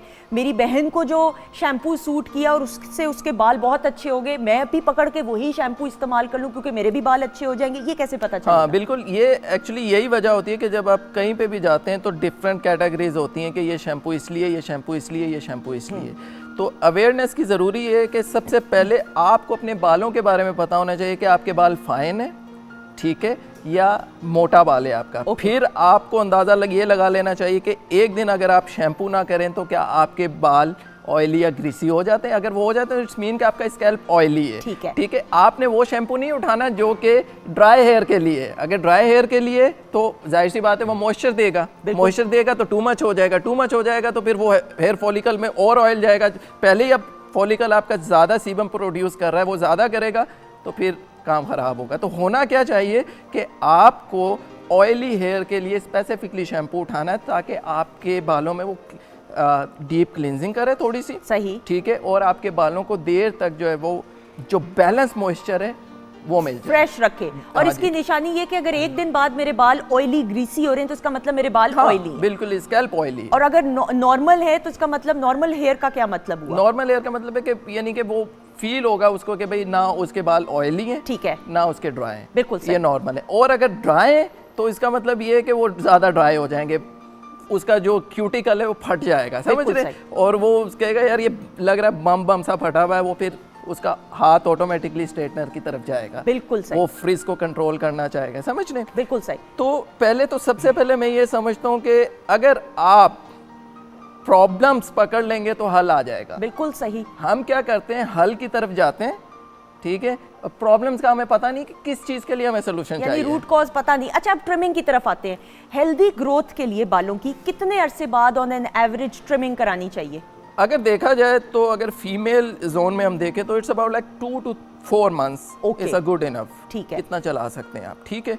और जाहिर सी बात है अगर मैन है तो उसको इतना मसला नहीं होता क्योंकि वो हर महीने ऑटोमेटिकली कट रहे होते हैं बाल, ठीक है, तो उस पर इतना वेट ही नहीं होता। बेसिकली ये गेम सारी वेट की है, जितना आपके बालों पे वजन होगा, जितने लंबे बाल हैं ना उतना वजन है। और कहाँ पे वजन आ रहा है? आपके हेयर शाफ्ट का सारा वजन आपके फॉलिकल पे आ रहा है, ठीक है। अगर वो वजन जितना ज़्यादा होगा वो उतना ही वीक हो जाएगा, समझ रहे हैं? बिल्कुल सही। और अगर आपको लगता है कि आपका हेयर फॉल हो रहा है तो उसके ट्रीटमेंट्स करें, वो भी अभी हम शेयर करेंगे वो रेमेडीज क्या हैं, ठीक है। लेकिन उसके साथ साथ कोशिश ये करें कि उस वेट को कम करें, यहाँ से जो रूट और स्कैल्प के ऊपर जो उसके वजन है ना उसको थोड़ा सा रिलैक्स करें, थोड़ी सी लेंथ को निकालें, समझ रहे मेरी बात? बिल्कुल सही, क्योंकि हमारी जज्बाती वाबस्तगी होती है कि बाल नहीं काटने, उगेंगे नहीं, तो बाल उग जाएंगे। क्योंकि आप यहाँ पे यही बात कह रहे हैं और डॉक्टर्स भी सारे कहते हैं कि इसको थोड़ा रेस्ट देने के लिए नीचे से आप बाल काटेंगे तो फिर हेल्दी ग्रोथ होगी। अच्छा, अब जरा हेयर डाइज की तरफ आते हैं। एक दौर ऐसा था कि हम देखते थे लो लाइट्स हो रहे हैं, स्ट्रीकिंग्स हो रही हैं, अभी भी अच्छी लगती हैं बच्चियों पे या खवातीन पे, लेकिन आजकल ट्रेंड्स क्या डाइज के चल रहे हैं बालों के? अच्छा, पिछले कोई लास्ट पूरे एक डेकेड से ना 10 साल मैंने जो ऑब्जर्व किया है ना, तो पहले हम सुनते थे ना कि दुनिया जो ना एक ग्लोबल विलेज बन गई है, ठीक है, अब हकीकत में नज़र आ रहा है जो न्यूयॉर्क में हो रहा है ना वो लाहौर में हो रहा है, सियालकोट में भी वही हो रहा है। क्यों? सोशल मीडिया हमें यूट्यूब और वो सारी चीज़ें, इंस्टाग्राम, वो दिखा रहा है जो वहाँ पे हो रहा है, और हम भी कोशिश क्या कर रहे हैं कि वही चीज़ें करें जो वहाँ पे हो रहा है। तो जो ट्रेंड्स पूरी दुनिया में पहले 5-5 साल 7-7 साल पहले 10-10 साल आगे थे ना, अब हम वो मेरा ख्याल महीनों पे आ गए हैं, सही है? हो सकता है कि जो 6 महीने पहले जो लंदन में हो रहा था वो यहाँ पे हो रहा है। और अब ख्वाहिश सबकी है उसे मेंटेन करना और वो सारी चीज़ें, उनका नहीं पता, अभी थोड़ा सा हम स्टेप उससे हम पीछे हैं, लेकिन वो सब कुछ हो रहा है, बालियाज भी हो रहा है, ट्रांसफॉर्मेशंस भी हो रहे हैं, लोग एशिस की तरफ भी जा रहे हैं, सही। तो अब सब कुछ हो रहा है। लेकिन मेन कलर्स कौन से हैं जो मेन कलर अभी एक्चुअली अगर देखें हम विंटर्स में देखा जाए तो हमें जो सूट करता है, जो चल रहे हैं, जो लोग फैशन को देखते हैं जैसे, तो वो चाहते हैं जी कि थोड़ा सा वार्म डेप्थ हो और उसके ऊपर कुछ ब्लिंक्स लाइट कलर्स के 3 लेवल डिफरेंस के साथ, अगर 6 लेवल पे उनका कलर है, ठीक है, तो ऑनेस्टली स्पीकिंग के सब लोग नहीं जानते 6 लेवल पे कलर क्या है, लेकिन जैसे कि अगर रेफरेंस दूं तो आपका कुछ 5 और 6 लेवल पे कलर है, ठीक है, ठीक है। इसके 2 और 3 लेवल्स पे एक और लाइट कलर हो तो इस बहुत सटल सा और अच्छा सा ये कंट्रास्ट कर जाएगा। अच्छा, अब मुझे ये बताइएगा कि जो अमूमन हम देखते हैं कि खवातीन mehndi mehndi is a natural source उससे। और फिर अभी शेफ अनम ने भी आपसे कुछ सवाल करना है, मेहंदी इस्तेमाल करना बालों के लिए कितना हेल्दी है कितना नहीं है, थोड़ा सा ये भी बताइएगा। अच्छा, एक टाइम था कि हम लोग जो है ना ट्रेडिशनली मेहंदी बहुत ज़्यादा प्रेफर करते थे, और अभी भी अगर हम अपने विलेजेस पे चले जाएं तो मेल और फीमेल लोगों के, जिन लोगों के बाल आप ऑरेंज या रेड देखेंगे तो वो यूज टू है मेहंदी लगाने के। ठीक है, मेहंदी जो एक ऑर्गेनिक चीज़ है लेकिन इसका कोई नुकसान नहीं है, बिल्कुल ऐसा ही चाहिए। बिल्कुल, लोग ऑयल के साथ कभी उसमें होम रेमेडी में देसी अंडा मिक्स करके लगाते हैं तो उसकी शाइन और हो जाती है, लेकिन it can be reacted with the colours और केमिकल्स। अगर वो लोग जो अपने बालों को कलर करना चाहते हैं केमिकल से, ऑब्वियसली कलर केमिकल ही है ना, तो उनके लिए प्रॉब्लम हो सकती है। ये दोनों चीज़ें आपस में मिक्स करूंगी तो खराब कर सकती हाँ, हैं। अगर किसी ने मेहंदी लगाई हुई है और उसके ऊपर कलर डालेंगे तो या तो उनके बाल ग्रीन हो सकते हैं, ठीक है, ये केमिकल एक टकराव हो जाएगा ना मेहंदी के साथ जो बहुत बड़ा इनका तजाद है, या फिर बाल थोड़े से डैमेज हो जाएंगे। उसके लिए हम क्या करते हैं कि इसका बहुत आसान सा एक हल होता है, हम एक स्ट्रैंड टेस्ट करते हैं। और जो लोग भी मेरे लोग सुन रहे हैं, अगर उन्होंने मेहंदी लगाई है तो वो और अपने सैलून पे जाते हैं, अपनी टेक्नीशियन से कहें कि भाई हमारा एक स्ट्रैंड टेस्ट कर लें, ठीक है, एक बाल पीछे से एक हेयर शाफ्ट के एक लेंथ निकालें, ठीक है, और उसको 40 वॉल्यूम के अंदर, सिर्फ वॉल्यूम के अंदर 20 मिनट के लिए डिप करके रख। ओके, ठीक है, अगर उसके अंदर से बबल्स आना शुरू हो जाएंगे या थोड़ा सा स्मोक आएगा या कुछ आएगा तो खबरदार आपने अपने बालों में केमिकल नहीं डालना। बिल्कुल ठीक, ठीक है, बिल्कुल। और अगर नहीं आता और बाल सेफ रहते हैं तो यू कैन ट्राई, फिर आप कर सकते हैं। अच्छा, अनम की तरफ भी बढ़ेंगे, मुझे एक और सवाल ज़रूर बताइएगा। जो हम डाई करवाते हैं कि फलां डाई मुझ पे सूट कर रहा है, डाई भी तो नुकसानदेह है ना सर बालों के लिए, तो कितने अरसे बाद आप रेकमेंड करते हैं कि आप बालों को छेड़ सकते हैं? भाई कलर हो गया भाई, अब उसको बार बार नहीं चेंज करना ना। जिस तरह आपकी स्किन को रेस्ट चाहिए, किसी मशीन को रेस्ट चाहिए, आपकी गाड़ी को रेस्ट चाहिए, आपकी ज़बान को रेस्ट चाहिए, उसी तरह बालों को भी तो रेस्ट चाहिए। तो किस तरीके से डाई का हम ख्याल रखेंगे, कितने टाइम बाद कराना चाहिए? आपने बहुत अच्छा सवाल पूछा, और ये अवेयरनेस इतनी ज़्यादा ज़रूरी है क्योंकि पता है क्या, बाल हमारी एक ऐसी इन्वेस्टमेंट है जो कुदरत ने ना सिर्फ एक ही दफ़ा दी और हमें सारी ज़िंदगी चलाने। कपड़े नहीं है यार, ख़रीद के लाए, दोबारा पहन लिए, नहीं पसंद आए, ठीक है, लेकिन बाल जो है ना हमने सारी उम्र चलाने। अच्छा, इसमें ना 2 तरह के एप्लीकेशंस हैं। एक वन कलर एप्लीकेशन है। वन कलर एप्लीकेशन में लोग 3 तरह के वॉल्यूम यूज़ करते हैं, ठीक है, जैसे कि 20, 30 और 40। अवेयरनेस ये है कि आपको हाई पेरोक्साइड यूज़ नहीं करना। हाई पेरोक्साइड अमोनिया की मिकदार उसमें ज़्यादा होगी तो वो आपके बालों को डैमेज कर रहा होगा। 20 इज़ फाइन, और अगर बहुत बाल मोटा है और वर्जन है, समझ रहे हैं, वर्जन बाल बर्दाश्त कर जाता है तो यू कैन गो विथ 30। पतला नहीं करेगा बाल, पतला नहीं करेगा, लेकिन एक दफ़ा के लिए। फिर रूट एरिया पे 20 वॉल्यूम यूज़ करें, ये इतना मसला नहीं करेगा, ठीक है। और अगर आपने एक दफ़ा अपने बालों को कलर कर लिया है, पूरे लेंथ पे कर लिया है, तो आपको फिर यहाँ से यहाँ तक रूट एरिया को कोई महीने 2 महीने बाद जब ग्रो कर जाएगा, रूट करनी है तो सिर्फ उसी को करो। ओके, अपने महीने बाद, महीने या 2 महीने बाद, ठीक है, हर है। किसी की अपनी ग्रोथ है। लेकिन मैं ये बता दूं कि 2 महीनों में कोई 1.5 इंच बाल बढ़ता है। ओके, ठीक है, तेज भी होगा तो 2 बढ़ जाएगा, इससे ज्यादा नहीं बढ़ेगा। ठीक, तो उसको बोलें कि भाई रूट ही करें, पूरा मत करें। कुछ लोग ऐसे होते हैं अपने पैसे करने के लिए पूरे बालों को पूरी कर देते हैं। हाँ। उससे क्या होता है कि वो पेरोक्साइड फिर जा रहा होता है बालों में, बालों की जो हेल्थ है वो खराब हो रही है, बालों को सांस लेने का मौका ही नहीं मिलता, तो सांस लेने का मौका दें। अच्छा जी अनम, आप ये देचकी रख लें, चलें, शाबाश। अब सवाल करें जो करना चाहें तो। अच्छा, जैसे मेरा सवाल था कि मैं हेयर वॉश के बाद फ़ौरन ही लाइक अगले दिन नेक्स्ट डे मेरे स्कैल्प पे ऑयल आ जाता है, स्कैल्प पे ऑयल आ जाता है, और क्या कहते हैं वो, शायद मुझे समहाउ ऐसे लगता है कि मैं बहुत हाथ लगाती हूँ बालों में, शायद इसलिए भी। तेल वाले हाथ तो नहीं लगाती? नहीं, तेल वाले हाथ नहीं लगाते बिल्कुल, लेकिन नेचुरली ये मतलब मेरे साथ बचपन से लेकर अब तो खैर मेरे बाल वैसे नहीं रहे, पहले मेरे बाल बहुत अच्छे होते थे। आपके अभी भी बहुत अच्छे हैं, आप इस तरह ना कहें। अच्छा। तो लेकिन ये है कि मेरा ये बहुत इशू है, तो मैंने अगर कहीं पे भी जाना होता तो मुझे हमेशा फ्रेश हेयर्स चाहिए होते, मतलब मुझे वॉश करना पड़ता है उनको। सबसे पहले अस्सलाम वालेकुम अनम, मैंने बड़ी तारीफ सुनी, आपकी बहुत अच्छी डिशेस होती हैं और सब कुछ। अच्छा, सबसे अहम मसला ये है कि देखें, आपने प्रॉब्लम बता दिया, प्रॉब्लम क्या, आपको पता लग गया जी कि आपका स्कैल्प ऑयली हो जाता है और हर दिन इनको अपने बाल धोने की ज़रूरत पड़ेगी। अब इसके लिए 2 सॉल्यूशंस हैं, या तो आप अपने बाल धोएं या फिर कुछ ऐसा यूज़ करें कि वो ऑयल गायब हो जाए, ठीक है। उसके लिए हम ड्राई शैम्पूज होते हैं, एक पाउडर स्प्रे होता है, वो करते हैं तो वो स्कैल्प से वो न्यूट्रलाइज कर देता है। अब यहाँ पे सीन ये है कि अक्सर ऐसे जो केसेस होते हैं ना, उसमें लोग डीप क्लिनजिंग शैम्पू यूज़ करते हैं कि बालों को अच्छे तरीके से साफ़ करते हैं। अब होता क्या है कि जब डीप क्लिनजिंग कोई भी आप शैम्पू यूज़ करते हो ना, तो फौरी तौर पे तो वो उसकी बहुत ज़्यादा क्लिनजिंग कर देता है, वो ऑयल भी निकाल देता है जो नेचुरली बालों के और स्कैल्प के अंदर होना चाहिए, वो उसको भी धो देता है। तो होता क्या है कि जब वो क्लीन कर देता है तो हमारा एक सिस्टम है, हमारा जो सीबेशियस ग्लैंड है ना, वो सीबम प्रोड्यूस करता है। तो क्या होता है कि ब्रेन सिग्नल भेजता है सीबेशियस ग्लैंड को कि यार तुम क्या कर रहे हो, वहाँ पे तो बिल्कुल ऑयल नहीं है जो नेचुरल चाहिए होगा। तो वो जो फैक्ट्री है वो वर्किंग में आती है और ज़रूरत से ज़्यादा ऑयल प्रोड्यूस कर देती है, समझ रहे? ठीक है। इस वजह से वो लोग जो डीप क्लिनजिंग शैम्पू यूज़ करते हैं उनके बाल उस टाइम तो साफ हो जाते हैं, लेकिन फौरी तौर पे या कुछ ही घंटों में और ज़्यादा ऑयली हो जाते हैं। इसका हल ये कि आपके पास दो तरह के शैम्पू होने चाहिए, एक डीप क्लिनजिंग शैम्पू और एक नॉर्मल शैम्पू। ओके, ठीक है, पहले डीप क्लिनजिंग से उसकी सफाई कर दें स्कैल्प पे और उसके फौरी बाद एक नॉर्मल शैम्पू क्विकली उस पे कर दें ताकि वो जो नेचुरल उसको सीबीएम चाहिए था वो वापस वहाँ पे आ जाए। बिल्कुल सही, एक्सीलेंट एक्सीलेंट। अच्छा जी, अब अहमद आपकी तरफ भी बढ़ते हुए, ऑब्वियसली सिंगिंग करते हुए 18 साल हो गए माशाल्लाह, और हाल ही में सनम मारवी के साथ जो प्रोजेक्ट किया उसके बारे में बताइएगा। जी बिल्कुल, मैं 18 साल से सिंगिंग में हूँ और सबसे बड़ी मेरे लिए एजाज़ की बात यह है कि मैं गुलाम अली खान साहब का शागिर्द भी हूँ और उनका नेफ्यू भी हूँ माशाल्लाह। और हमारा बहुत बड़ा घराना है, सियालकोट से बिलोंग करता हूँ मैं बेसिकली, और 150-200 साल से हम मौसीकी की खिदमत कर रहे हैं, तो हमारा सिलसिला चलता आ रहा है।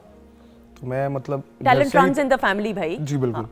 तो तालीम जो मुझे है वो मेरे बुज़ुर्ग जो हैं उनसे ही मिली, जिनका मैं गंडाबंद शागिर्द हूँ, और फिर उसके बाद काफ़ी ज़्यादा परफॉर्मेंसेस की मैंने, और बेसिकली जो थाट है वो मेरा क्लासिकल है। बिल्कुल ऐसा ही है। तो आजकल आपको पता है वर्ड स्टाइलिंग चल रही है, तो मैं उसको बहुत ज़्यादा लाइक करता हूँ, प्लेबैक को भी बहुत ज़्यादा लाइक करता हूँ, फोक को भी करता हूँ। और नुसरत फ़तेह अली खान साहब, उनके बारे में तो क्या ही कहें, बहुत बड़ी दुनिया है। तो आजकल मैंने एक कवाली बैंड भी बनाया हुआ है अपना, हुक कवाल्स के नाम से। ठीक है। तो उसको भी मैं चला रहा हूँ, उसका मेन हूँ मैं, तो मेरा अपना बैंड बना हुआ है अल्हम्दुलिल्लाह।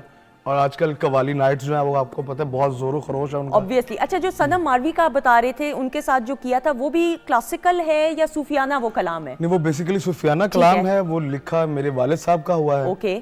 और उसको मैंने कंपोज खुद किया है। एक्सीलेंट। राग एमन में।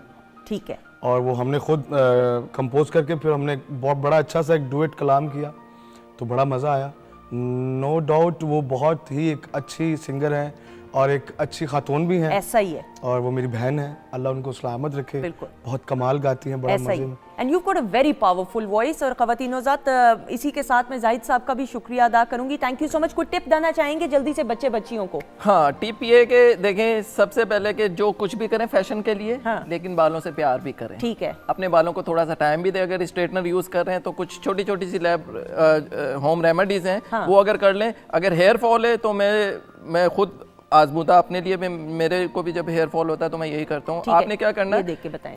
कलूंजी का ऑयल लेना है 60 ग्राम, और इसके अंदर अंडे की जर्दी का ऑयल, अंडे की जर्दी का, अंडे का नहीं, अंडे की जर्दी का ऑयल 20 ग्राम यूज़ करना, और ये एक तेल तैयार कर लेना और हफ्ते में 3 से 4 दिन लगाना। ठीक, ये अंडे की जर्दी का ऑयल मिल जाएगा? मिल जाता है। आप किसी भी जगह से जाएंगे आपको ब्रांड का मिल जाएगा। एक तो ये हो गया। फिर दूसरा, ये वो लोग जिनको बहुत ज़्यादा हेयर फॉल का शिकायत है और उसके साथ साथ वो अपने बालों को लंबा घना भी देखना चाहते हैं, तो उसके लिए आपको एक थोड़ी सी मेहनत करनी पड़ेगी। आपको मेथी दाना पाउडर लेना पड़ेगा 2 चमचे, उसके साथ कलौंजी के उसको भी सफ़ूफ बना लें, 2 चमचे लेने होंगे। और जो शेफ़ अनम जानती होंगी, जो कड़ी पत्ता होता है, वो मैं भी जानती हूँ। मतलब क्या वो सिर्फ वो किचन में तो नहीं जाती, ये क्या है भाई? मैं भी किचन से मेरा ताल्लुक है। कड़ी पत्ता, वो जो पत्ता होता है कड़क कड़क की आवाज आती है, वो आपने तकरीबन 3-4 वो डाल देने, ठीक है। और कैस्टर ऑयल मिलता है, कोई 6 चमचे उसके डाल दे, और 1 कप नारियल का ऑयल लेना। ये सारे चीज़ों को मिला के एक जार में रख के धूप में कोई 1 हफ्ते के लिए रख देना। 1 हफ्ते के लिए रख देना। 1 हफ्ता गुजर जाए, उसको छान लें और उसको यूज़ करें। देखें आपके बाल, अगर मैं कह रहा हूँ 2 इंच बढ़ते हैं 2 महीनों में, तो 4 इंच बढ़ेंगे। लो जी भाई, लिख लिया सबने, शाबाश, सारे लिखे, एक्सीलेंट। डैंड्रफ का भी बता दें, सर्दियों में डैंड्रफ बहुत ज्यादा डैंड्रफ के लिए भी मैं वो सारी चीजें बता रहा हूँ, वो नहीं है कि भाई क्लियर यूज कर लें, हेड एंड शोल्डर, वो तो क्विक शॉट है, ब्रांड का नाम नहीं हम लेंगे। हाँ, चलें, ठीक है। हमें क्या करना है, कलौंजी बहुत जबरदस्त चीज है, ये डैंड्रफ के लिए बता डैंड्रफ के लिए बता रहा हूँ। कलौंजी का ऑयल लेना, हाफ की रेशो बताने जा रहा हूँ, और उसके साथ कद्दू का ऑयल लेना है, ठीक है।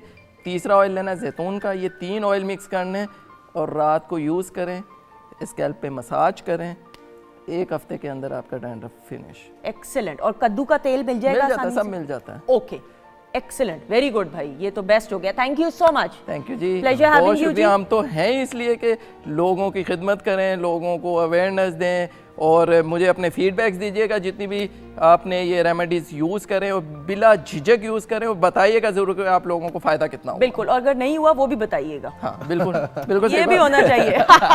थैंक यू सो मच ख़वातीन हज़रात। इसी के साथ अहमद साहब को जहमत देते हुए क्या सुनाएंगे, क्या पेश करेंगे? जी, मैं आजकल बड़ा सॉन्ग चढ़ा हुआ है, और ये बहुत बड़ी हस्ती का गाया हुआ है, उस्ताद नुसरत फ़तेह अली खान साहब का। अरे मैं पर्सनली तौर पे भी बड़ा लाइक करता हूँ उनको। क्या बात है।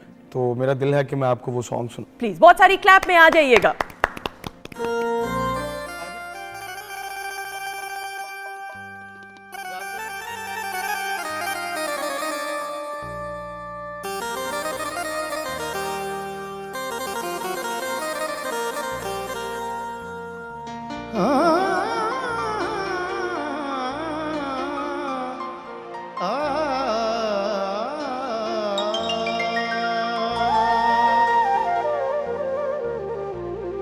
चैन तुमसे है, करार तुमसे है, जिंदगी की बहार तुमसे है, यूं तो लाखों हंसी और है दुनिया में, लेकिन मैं क्या करूं, मुझे प्यार तुमसे है। काली काली जुल्फों के, काली काली जुल्फों के फंदे न डालो, काली काली जुल्फों के फंदे न डालो, हमें जिंदा रहने दो ऐ हुस्न वालो, काली काली जुल्फों के फंदे न डालो, हमें जिंदा रहने दो ऐ हुस्न वालो, काली काली जुल्फों के।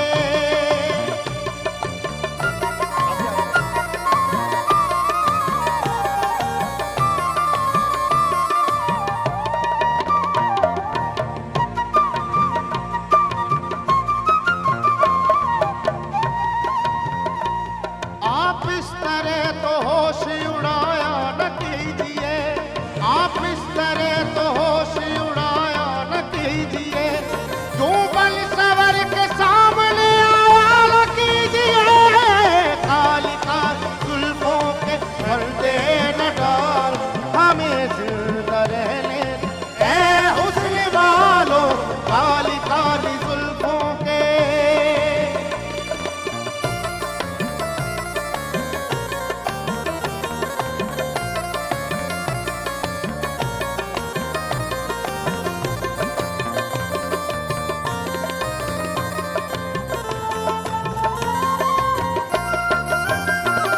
न छेड़ो हमें, हम सताए हुए हैं, न छेड़ो हमें, हम सताए हुए हैं, बहुत जख्म सीने पे खाए हुए हैं, सितमगर हो तुम खूब पहचानते हैं, तुम्हारी अदाओं को हम जानते हैं, दगाबाज हो तुम सितम ढाने वाले, परे बेमुहब्बत में उलझाने वाले, ये रंगी कहानी तुम्ही को मुबारक, तुम्हारी जवानी तुम्ही को मुबारक, हमारी तरफ से निगाहें हटा लो, हमें जिंदा रहने ऐ हुस्न वालो, काली काली जुल्फों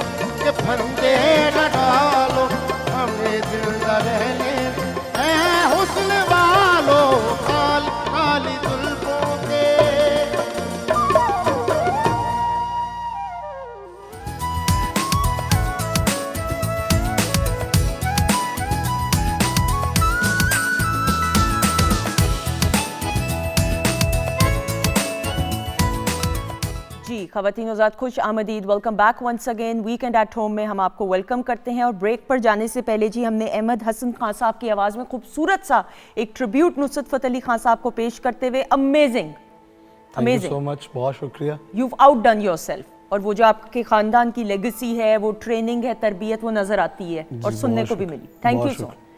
अच्छा ख़वातीन हज़रात, हम ज़रूर ये बताते हुए कि वीकेंड एट होम की प्रोग्रामिंग में अगेन ये जुमला मैं बार बार इस्तेमाल करती हूँ और ये जुमला इस्तेमाल करना चाहूँगी कि पीटीवी की रिवायात को बरकरार रखते हुए, ट्रेडिशंस को बरकरार रखते हुए, वो तमाम लोग जो सोसाइटी में पॉजिटिवली किसी तरह कंट्रीब्यूट करना चाहते हैं, अपने हिस्से की जिम्मेदारी को समझते हुए कुछ ना कुछ करना चाहते हैं और कुछ कर दिखाते हैं, और वो एक पॉजिटिव कदम उठा के और किस तरीके से स्ट्रगल के थ्रू, एक प्रोसेस के थ्रू पॉजिटिवली कंट्रीब्यूट करें, उन तमाम अफराद को हमारी कोशिश होती है प्रोग्राम में दावत दी जाए। मेरी ये जो मेहमान शख्सियतें जिनका मैं तारुफ कराने वाली हूँ, इनके वालिद साहब के हवाले से बात करें तो इनके वालिद साहब ने इस एहसास को, शऊर को बेदार इनकी फैमिली में किया तो गलत नहीं होगा कि किस तरीके से वो तमाम हमारे बहन भाई जो शायद एक वक्त की रोटी जिनको मिलना मुश्किल होता है, उनकी किस तरीके से मदद करते हुए, मदद का लफ्ज़ भी नहीं, ये एहसास उजागर करते हुए कि उनकी ज़िम्मेदारी है कि उन्होंने इन लोगों की हेल्प करनी है,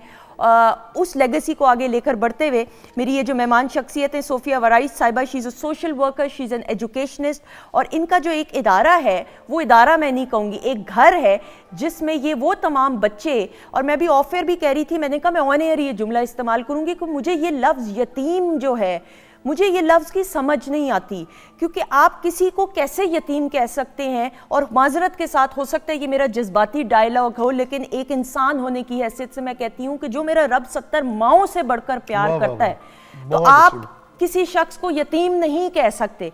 वो 70 माओं से बढ़कर प्यार करने वाला मेरा रब तो है ना, देखने वाला, समझने वाला, किफ़ालत करने वाला, असबाब पैदा करने वाला, वसीले फराहम करने वाला। हम कौन होते हैं किसी को कुछ कहने वाले? तो ये जो मेरी मेहमान शख्सियत है, ये उन तमाम बच्चे जिनके माँ बाप अब इस दुनिया में मौजूद नहीं हैं, उनकी किस तरीके से मदद कर रही हैं, उनको अपनी ज़िंदगी का हिस्सा बनाएं, ये तमाम कहानी इनकी ज़बानी सुनेंगे। हमारे साथ मौजूद हैं सोफिया वराइस साहिबा। अस्सलाम वालेकुम। वालेकुम अस्सलाम। हाउ आर यू, कैसी हैं आप? आई एम गुड अल्हम्दुलिल्लाह। आप बहुत ही खूबसूरत दिल की मालिक, लेकिन साथ ही साथ you are stunning and beautiful, माशाल्लाह। जज़ाकल्लाह। Thank you so much ji. और आपकी जो काविशें हैं, कोशिशें हैं, कंट्रीब्यूशन है, उस पर एक नज़र आइए देखते हैं। ख़वातीन हज़रात, we have with us none other than Sofia Waris साहिबा, और ये इनके बच्चे हैं, अगर मैं कहूँ तो गलत नहीं होगा। बाकी कहानी आप खुद बताएंगी सोफिया जी। मैं यहाँ से शुरू करना चाहूँगी कि ये जो खैर का काम है, ये मैंने अपने वालिद साहब को बचपन से करते हुए देखा। ये कहना गलत नहीं होगा कि ये मेरी तरबियत का हिस्सा है, और ये वो सब चीज़ें हैं जिन्हें देखते हुए मैं बड़ी हुई थी। वो हर रोज़ सुबह उठ के तहज्जुद के बाद घर में, अपने घर के किचन में कुक के साथ मिलकर लंगर तैयार करते थे, जो कि वो चुबुर्जी में जो मज़दूर सोए होते हैं फुटपाथ पे, जो कि बेघर भी होते हैं और मुख्तलिफ़ शहरों से मज़दूरी के लिए आए होते हैं, उनको जाके नाश्ता करवाते थे। और उनका कॉन्सेप्ट ये था, इस सुबह के टाइम नाश्ता करवाने का जाके, और डेली बेसिस पे कराते थे, उसमें कोई नागा नहीं करते थे। तो कॉन्सेप्ट ये था कि ये मज़दूर दिन में तो मेहनत मज़दूरी करते हैं, कहीं पे इन्हें कोई खाना खिला देता है, कभी ये ख़ुद कुछ ना कुछ कमा के शाम को कुछ खा लेते हैं। तो जब ये रात को सारे दिन की थक हार के, थकावट के बाद जब ये सोएं रात के टाइम, तो इन्हें ये परेशानी ना हो कि सुबह उठ के हमने नाश्ता कहाँ से करना है। एटलीस्ट इस सुकून के साथ सोएं कि सुबह नाश्ता हमें हमारे पास आके मिल जाएगा। ये बहुत साल तक, लाइक 1995 से तो मुझे याद है कि इन्होंने स्टार्ट किया था। उससे पहले कब से? हाँ, उससे पहले से ऑन एंड ऑफ चलता था, लेकिन उसके बाद से तो रेगुलर बेसिस पे ये था, जिसमें नागा नहीं था। और 2009 में मेरे वालिद साहब की डेथ हुई, और उस दिन भी हमने फिर ये नागा नहीं किया। हालांकि उस दिन उनकी डेथ हुई, लेकिन हमने कहा कि नहीं, वो मज़दूर लोग इंतज़ार कर रहे हैं। तो I am the only child of my parents. तो वालिद साहब की वफ़ात के बाद मेरा फ़र्ज़ भी था कि मैं उनकी आगे लेगेसी को लेकर चलूँ। तो मेरा अपना भी पैशन था कि मैं कुछ करना चाहती थी, और वो इस तरह से हुआ कि उनके काम को तो मैंने कंटिन्यू किया जो वो कर रहे थे। और इसके अलावा हमारे घर से बहुत सी ऐसी फैमिलीज़ हैं जिनके लिए मंथली बेसिस पे राशन जाता है, क्योंकि बहुत से लोग ऐसे हैं जो रोड पे आके नहीं खाना ले सकते। उनकी इज़्ज़त नफ्स को सामने रखते हुए क्या बात, आराम से उनके घर जाके बगैर बताए, जैसे होता है ना, समझ आ गई, बस बिल्कुल आ उनके गई, घर हाँ। राशन हर महीने पहुंच जाता बिल्कुल है सही। ताकि उनकी सेल्फ रिस्पेक्ट हर्ट ना हो। बिल्कुल सही। इसी तरह बहुत सी ऐसी फैमिलीज थी जिनका मंथली स्टाइपेंड मेरे वालिद साहब की ज़िंदगी से ही चल रहा था, कुछ ऐसे बच्चों की फ़ी दे रहे थे, कुछ बुज़ुर्गों की दवाइयों का खर्चा था, तो ये वो सब चीज़ें थी जो चल रही थी और मैंने फिर इनमें रुकावट नहीं की, लाइक जैसे चल रहा था चलता रहा, ठीक, बल्कि मैंने कोशिश की कि मैं इसमें कुछ इजाफा करूं।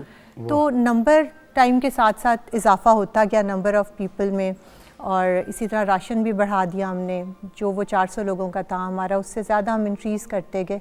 लेकिन इतने साल में मुझे यही एहसास होता था कि कुछ करना चाहिए, ये काफ़ी नहीं है, ये तो वही चीज़ें हैं जो वो कर रहे थे और हम उसी को कंटिन्यू किए जा रहे हैं, हमें खुद से कुछ करना चाहिए। एंड यू नो, जब मैं ऐसे छोटे बच्चों को देखती थी जिनका इस दुनिया में कोई नहीं होता, या जिन्हें कोई ओन करने को तैयार नहीं होता, या जिनके साथ रिश्तेदार अच्छा सलूक नहीं कर रहे होते उनके वालिदैन के चले जाने के बाद, बहुत तकलीफ़ होती थी, क्योंकि मैं खुद भी एक माँ हूँ। बिल्कुल सही। मेरे अपने भी 4 बच्चे हैं माशाल्लाह। तो मैं जब भी किसी बच्चे की स्टोरी सुनती थी या उसके बारे में सुनती थी तो मुझे हमेशा एक फीलिंग होती है ना माँ की, कि अपने बच्चे नज़र आने लग जाते थे उन बच्चों में। तो हमेशा मैं अल्लाह ताला से दुआ करती थी कि अल्लाह ताला मुझे इस्तिताअत दे और मैं इन बच्चों के लिए कुछ कर सकूं। और फिर अल्हम्दुलिल्लाह अल्लाह ताला ने इस्तिताअत दी और अल्लाह ताला ने मुझे इस काबिल समझा कि पिछले साल फिर हम लोग रजिस्टर हुए, क्योंकि ये बच्चों की जिम्मेदारी थी, ये आप उस तरह नहीं कर सकते, बिल्कुल लीगल प्रोसेस के थ्रू, क्योंकि वो सब कुछ तो हम खुद से कर रहे थे। तो जब हमने बच्चों की जिम्मेदारी लेने का फैसला किया तो फिर हमने जब कुछ लोगों से बात की, उन्होंने कहा कि आपको बाकायदा रजिस्टर होना और पड़ेगा। हम में आपके हस्बैंड ने भी आपको सपोर्ट किया? मेरे हस्बैंड ने मुझे बहुत सपोर्ट किया। मैं आपको ये बताना चाहूँगी कि जैसा कि आप जानती हैं हमारी सोसाइटी में अगर हस्बैंड और इन लॉज आपको सपोर्ट नहीं कर रहे हैं, किसी भी सोसाइटी में, मेरे ख्याल में कोई भी सोसाइटी हो तो फैमिली की सपोर्ट और उसमें हस्बैंड और इन लॉज, वेस्टर्न ममालिक में तो इन लॉज का वो कॉन्सेप्ट अनफॉर्चुनेटली, मैं तो बदकिस्मती उनकी कहूंगी, हमारी खुशकिस्मती है कि सेटअप हमारा ऐसा है, सपोर्ट ना हो तो फिर आप नहीं एक्सेल कर सकते। मेरे हस्बैंड ने बहुत सपोर्ट किया और अभी तक करते हैं, हर चीज़ में सपोर्ट करते हैं। अच्छा, स्टार्ट ऑफ आपने कितने बच्चे माशाल्लाह जो हैं आए उस घर में? लोगों ने रमज़ान 1 रमज़ान को स्टार्ट किया था जी, और 5 बच्चों से शुरू किया था। हमारा कहाँ से मिले ये बच्चे? हमारा घर चाइल्ड प्रोटेक्शन ब्यूरो से ये बच्चे हम लेके आए थे, पहले 5 बच्चे जिनका इस दुनिया में कोई नहीं था। हमारा घर कैवलरी ग्राउंड में है और मेरी यही ख्वाहिश थी कि अपने घर के करीब तरीन जगह लूँ सो दैट मैं उसको कन्वीनियंटली रोज़ विज़िट कर सकूँ, दिन में ज़्यादा टाइम उधर स्पेंड करूँ। तो मैंने अपने घर के बिल्कुल करीब ही उसी एरिया में एक घर रेंट पे लिया और बहुत खूबसूरत घर, उसको बहुत अच्छे तरीके से उसको प्रॉपर्ली डेकोरेट किया, प्रॉपर्ली बच्चों की ज़रूरियात के मुताबिक। बिल्कुल सही। और वहाँ पे मैंने 15 बच्चों को फिर रखा। सही। अब किस तरीके से उन बच्चों की जिम्मेदारी, हर बच्चे की अपनी नीड्स होती हैं, तो पढ़ाई, एजुकेशन, किस तरीके से उसका ख्याल अब आप रख रही हैं? स्टार्ट में तो एक घर था, ठीक है, 15 बच्चे थे और मुझे यही लगता था कि बस अब ये 15 बच्चे और ये घर में इतना ही कर पाऊँगी, लेकिन अल्लाह ताला ने मेरे नसीब में ये लिखा था कि मुझे बहुत से बच्चों के लिए करना था। और विद इन लाइक मंथ्स अब हमारे एक घर से 3 घर हो चुके हैं, उधर ही करीब करीब कैवलरी में ही तीनों घर हैं और तीनों एक ही पैटर्न पे बने हुए हैं। और मतलब आप ये देख लें, फुली एयर कंडीशनड है वो घर, उनमें हर वो फैसिलिटी है जो मेरे अपने घर में है। बिल्कुल सही। और उन घरों का नाम भी हमने अपना घर रखा है। अच्छा, नाम ही अपना घर रखा है। बिल्कुल। और वो बच्चे आपको मामा बुलाते हैं? बच्चे मुझे मामा कहते हैं, बुलाते नहीं, सिर्फ समझते भी हैं और ओन भी करते हैं। अरे वाह। बिकॉज जब वो स्कूल जाते हैं तो कोई उनसे उनके फ्रेंड्स पूछें कि तुम्हारे फादर क्या करते हैं, जैसे हर बच्चे एक दूसरे को। और वो बच्चे एक प्राइवेट स्कूल में पढ़ने जा रहे हैं, इंग्लिश मीडियम स्कूल है, बहुत अच्छा, वहाँ पे इनको मैं तालीम दिलवा रही हूँ।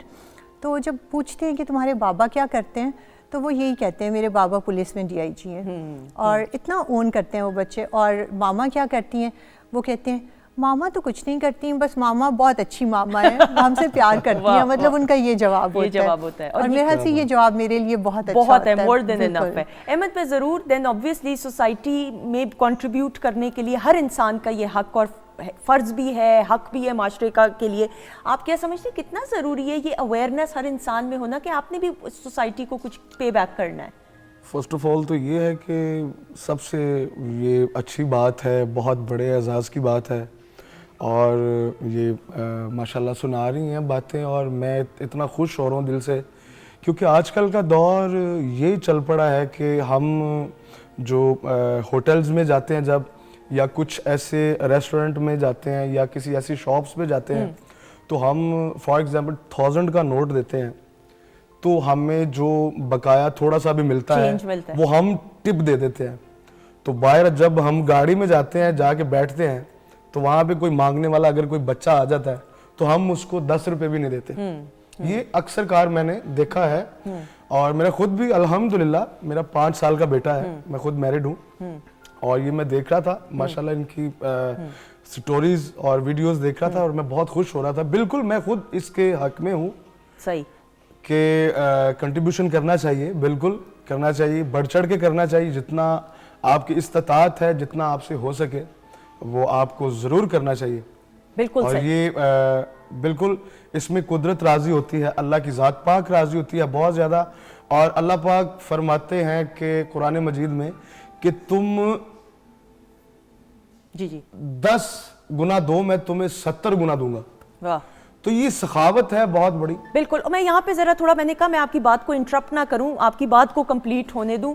मैं थोड़ा सा ज़रा आपकी इस बात से ज़रूर डिसएग्री करती हूँ कि जो सड़क पे मांगने वाले बच्चे होते हैं, आप उनको, और मैं ये ऑनर एक्नॉलेज करती हूँ, आपको उनको कुछ देने की ज़रूरत नहीं, क्योंकि एक दफ़ा उन बच्चों को अगर आदत पड़ जाएगी मांगने की, वो बच्चे कभी भी सेटल नहीं हो सकेंगे। आपने अगर मदद करनी है तो उन इदारों की करें जो इन बच्चों की किफ़ालत करते हैं। क्योंकि मेरा ज़ाती ये है, आई होप आप अग्री करें या ना इससे अग्री करें, आपका अपना स्कूल ऑफ थॉट है कि जब आप छोटे बच्चे को जो सड़क पे भीख मांग रहा होता है, अगर आप एक दफ़ा उसको पैसे दे देंगे, उसको आदत पड़ जाएगी इजी मनी की, तो वो फिर कभी पढ़ाई की तरफ तवज्जो नहीं देगा, वो कभी मेहनत नहीं करेगा, वो कभी प्रोफेशनली कुछ और काम करने का सोचेगा ही नहीं, क्योंकि उसको ये पता होगा कि जी अगर वो हल्का सा भी दरवाजे पे ठक ठक करेगा तो उसको 200 रुपये या 100 रुपया या फलां कितने भी अमाउंट। तो जितना हो सके मेरे ख्याल में। आप क्या कहेंगी इस हवाले से सोफिया जी? बिल्कुल आप ठीक कह रही हैं। ये तो बच्चे मासूम फूल होते हैं, बिल्कुल इनको आप जिस रंग में ढालेंगे, जिस तरह से आप इन्हें तरबियत देंगे, वो बच्चे तो वैसे बन जाएंगे। और फिर कितने ऐसे बच्चे जो एक्सप्लॉइट होते हैं इस वजह से, वो महरूम हो जाते हैं, उनका बचपन उनसे छिन जाता है। तो ये बड़ी चीज़ें, लेकिन ऑब्वियसली मैं समझती हूँ और हम लोग, क्योंकि ज़्यादातर हमारे पास जो बच्चे हैं वो हमारी जो स्टार्टिंग एज है 2 साल से 3-5 साल के दरमियान तक के बच्चे हम लेते हैं।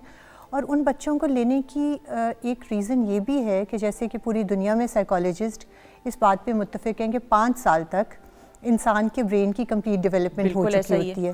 तो हमारी यही ख्वाहिश थी कि 5 साल तक के बच्चे लें, ताकि उनके जो उन पे ट्रॉमास गुजर चुके हैं, जो उन बच्चों ने तकलीफ़ें देखी हैं, जैसे आप मुश्किलात की बात कर रही हैं, उन्होंने देखी हैं।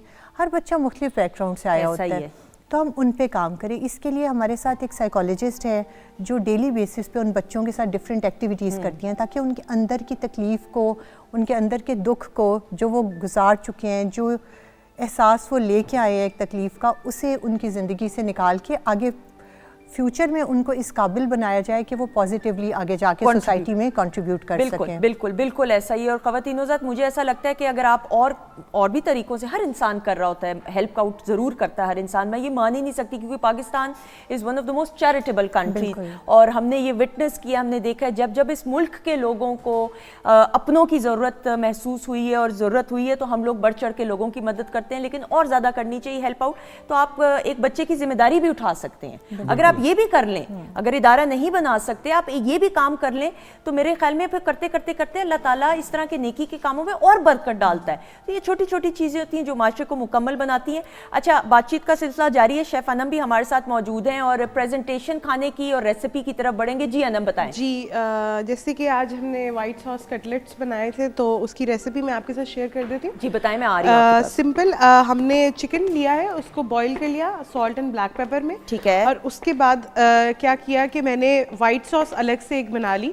उसके लिए बटर लिया है हमने, बटर को मैंने थोड़ा सा मेल्ट कर लिया, लाइक 1 से 2 टेबलस्पून बटर था, ठीक है। उसके अंदर 3 से 4 टेबलस्पून हमने मैदा ऐड ऑन किया है, और उसके बाद दूध डाल के, नमक और काली मिर्च डाल के उसकी एक वाइट सॉस बना लें। क्योंकि वाइट सॉस क्या करना है, आपने एक थिक फॉर्म में बनानी, क्योंकि हमने उसको कबाब में मिक्स करना है। और वेजिटेबल्स जो है वो ऑप्शनल है। आप, मैंने इसके अंदर कैबेज ऐड की है, इसमें थोड़ी सी कैप्सिकम ऐड की है, और थोड़ा सा कोरिएंडर ऐड किया है। और उसके बाद इसकी एक स्लरी बना लेंगे, उसको एग और कॉर्नफ्लावर के साथ पतली सी एक स्लरी, उसमें इसको डिप करेंगे, और उसके बाद इसको हम ब्रेड क्रम्ब के साथ कोट करेंगे, और आप फिर इसको शैलो फ्राई कर सकते हैं, बेक कर सकते हैं, डीप फ्राई कर सकते हैं। और इनफैक्ट इनको आप लाइक 2 to 3 वीक्स के लिए फ्रीज में भी रख, बिल्कुल एक्सीलेंट। अच्छा जी, अब ये बताइएगा राइस जो हमारी स्मोक चिकन बिरयानी है उसके लिए सिंपल चिकन लिया है 1 kg के करीब। पहले 2 से 3 प्याज को लेकर अच्छी तरीके से उसको गोल्डन ब्राउन कर लिया, उसमें जिंजर गार्लिक पेस्ट ऐड की, साथ में चिकन ऐड करके अच्छी तरीके से उसको फ्राई कर लिया। फिर नमक मिर्च ऐड किया, थोड़ा सा मैंने इसके अंदर जो है तिक्का मसाला ऐड ऑन किया है। उसको बनाने के बाद दही ऐड की, टमाटर ऐड की और उसको पकने के लिए छोड़ दिया। जब पानी बिल्कुल ड्राई हो गया, सिंपल लेयरिंग करनी है। लास्ट में फ्राइड अनियंस और जो कोयले का स्मोक हम इसको करेंगे, इसीलिए स्मोक चिकन। हाँ जी बिल्कुल। और वो आप अगर आपको कम स्मोक पसंद है तो आप पहले भी कर सकते हैं, लेकिन जब आप दम लगाएं उस वक्त भी कर सकते हैं। तो दोनों ऑप्शन अवेलेबल है। बिल्कुल सही। अच्छा जी, ये रह गई जी ऑरेंज और ग्रेप फ्रूट जूस। उसके लिए ऑरेंजेस लिए हैं, ग्रेप फ्रूट है और साथ में सॉल्ट है, इसमें ब्लैक सॉल्ट जो होता है, और लेमन जूस ऐड ऑन किया है, वाटर ऐड किया। अगर आप चाहें तो इसमें थोड़ा सा ऑरेंज जूस भी ऐड कर सकते हैं, और अगर चाहें तो इसके अंदर कोई भी व्हाइट सोडा या स्पार्कलिंग वाटर जो है वो भी ऐड ऑन। डॉक्टर साहिबा के सेगमेंट में नहीं बोला, ये पता था कि उधर से डांट आनी है, इस वजह से ये रेसिपी यहाँ पे। वेरी गुड, एक्सीलेंट जी, थैंक यू सो मच जी। ये किचन की रेसिपी थी। अच्छा हाँ, सच अंडे का हलवा रह गया। ओ हाँ प्लीज जल्दी से, वो फिर फरमाइश ऑन एयर, फिर लोग कहेंगे आप अंडे का हलवा।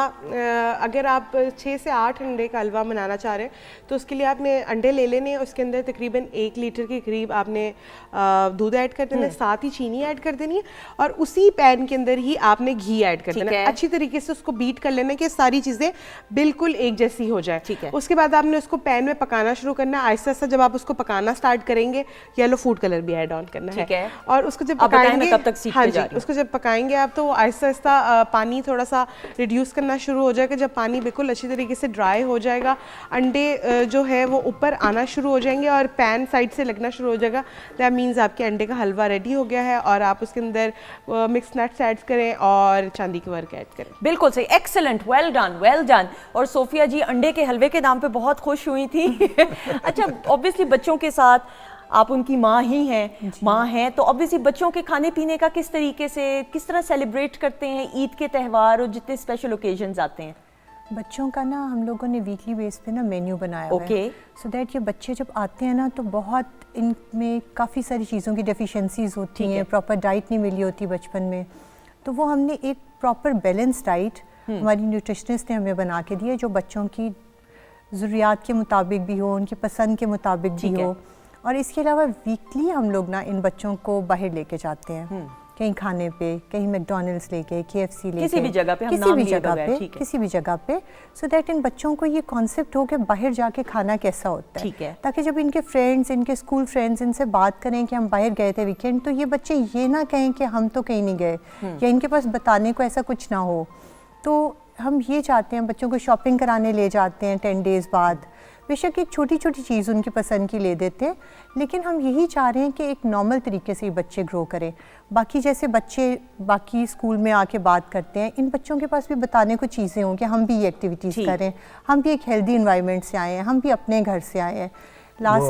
लास्ट मंथ एक शादी थी मेरी फैमिली में, क्लोज शादी थी, तो मैं अपने सब बच्चों को लेके गई। अभी हमारे पास 55 बच्चे माशाल्लाह जी, तो इन 55 बच्चों को और अपने 4 बच्चों को, इन सबको मिला के मैं शादी में लेके गई। 60 माशाल्लाह माशाल्लाह। और इनको मैंने वहाँ जाके सब रस्में दिखाई, सेहराबंदी क्या होता है, बारात क्या होती है, वलीमा, सो दैट आजकल वेडिंग सीजन था, तो हर बच्चा आके बता रहा है मेरे मामू की शादी है, मेरे चाचू की, मेरे कज़न की, तो ये बच्चे जो हैं ये पूरे कॉन्फिडेंस के साथ बड़े हों, एक कंप्लीट फैमिली का एनवायरनमेंट मिल रहा है, जो हर बच्चे का हक भी है, एंड आप वो फ़र्ज़ पूरा कर रही हैं जो हर किसी को कोशिश करनी चाहिए, और करते भी हैं लोग, और ज़्यादा ऑब्वियसली इनको तो इसलिए बुलाना ज़रूरी है कि तमाम लोग जो कुछ पॉजिटिवली कंट्रीब्यूट करें, ताकि एक रोल मॉडल की हैसियत से हम भी और कुछ सीख सकें।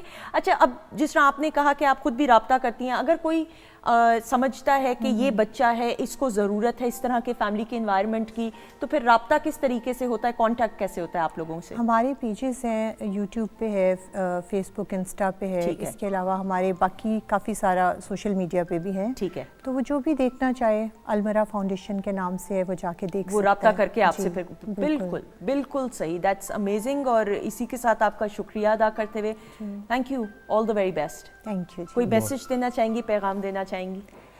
मैं यही मैसेज देना चाहूँगी कि जैसे हम बचपन से सुनते आए, हदीस मुबारका है कि तुम ज़मीन वालों पर रहम करो, अल्लाह ताला आसमानों वाला तुम पर रहम करेगा। वाह वाह, तो बस मैं यही कहना चाहूँगी कि इंसानों पे रहम किया करें, क्या बात। सबका ख्याल रखा करें बहुत और बड़ी जितना बात हो सके दूसरों की मदद किया करें, यही ज़िंदगी है। बिल्कुल ऐसा ही है। बहुत शुक्रिया, thank you so much, it was a pleasure having you. Ahmed, thank you so much आपका प्रोग्राम में तशरीफ़ लाने के लिए, थैंक यू सो मच।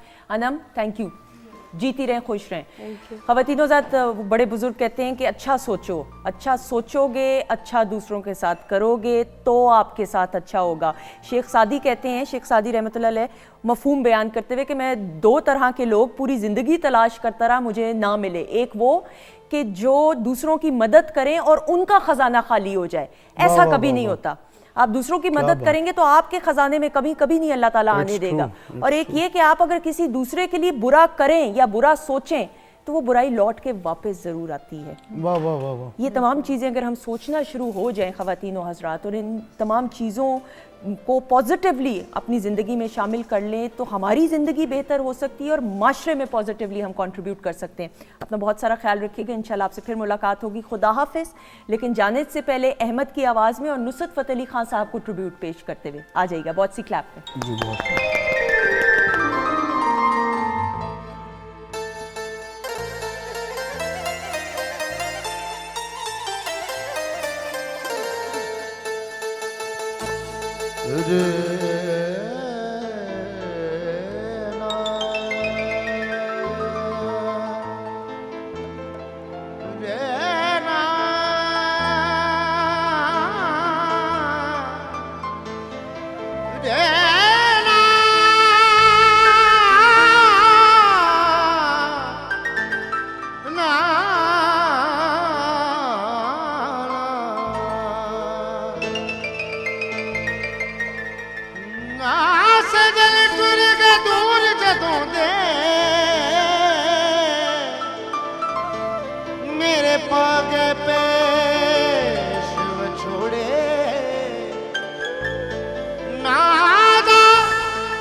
सजना मैं किते तेरे हथ भी जोड़े ओ सजना परवाना की मेरी मेरे सारे मान करोड़े आदिद मिले ते आखियों नू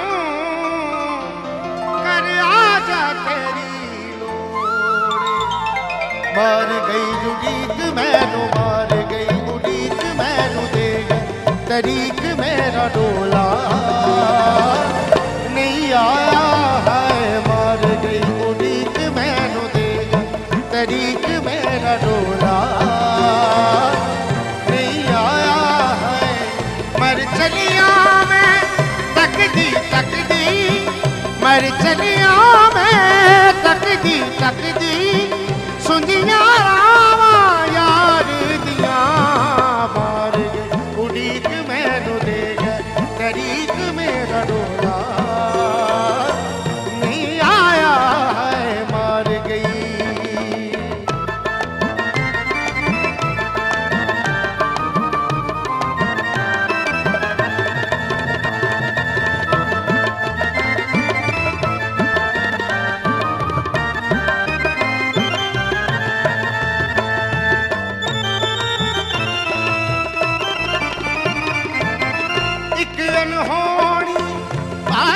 जीना एक अनहोनी आसत जीना मैं नहीं जहर ही जरदा पीना एक अनहोनी कोई तारा सरगीदा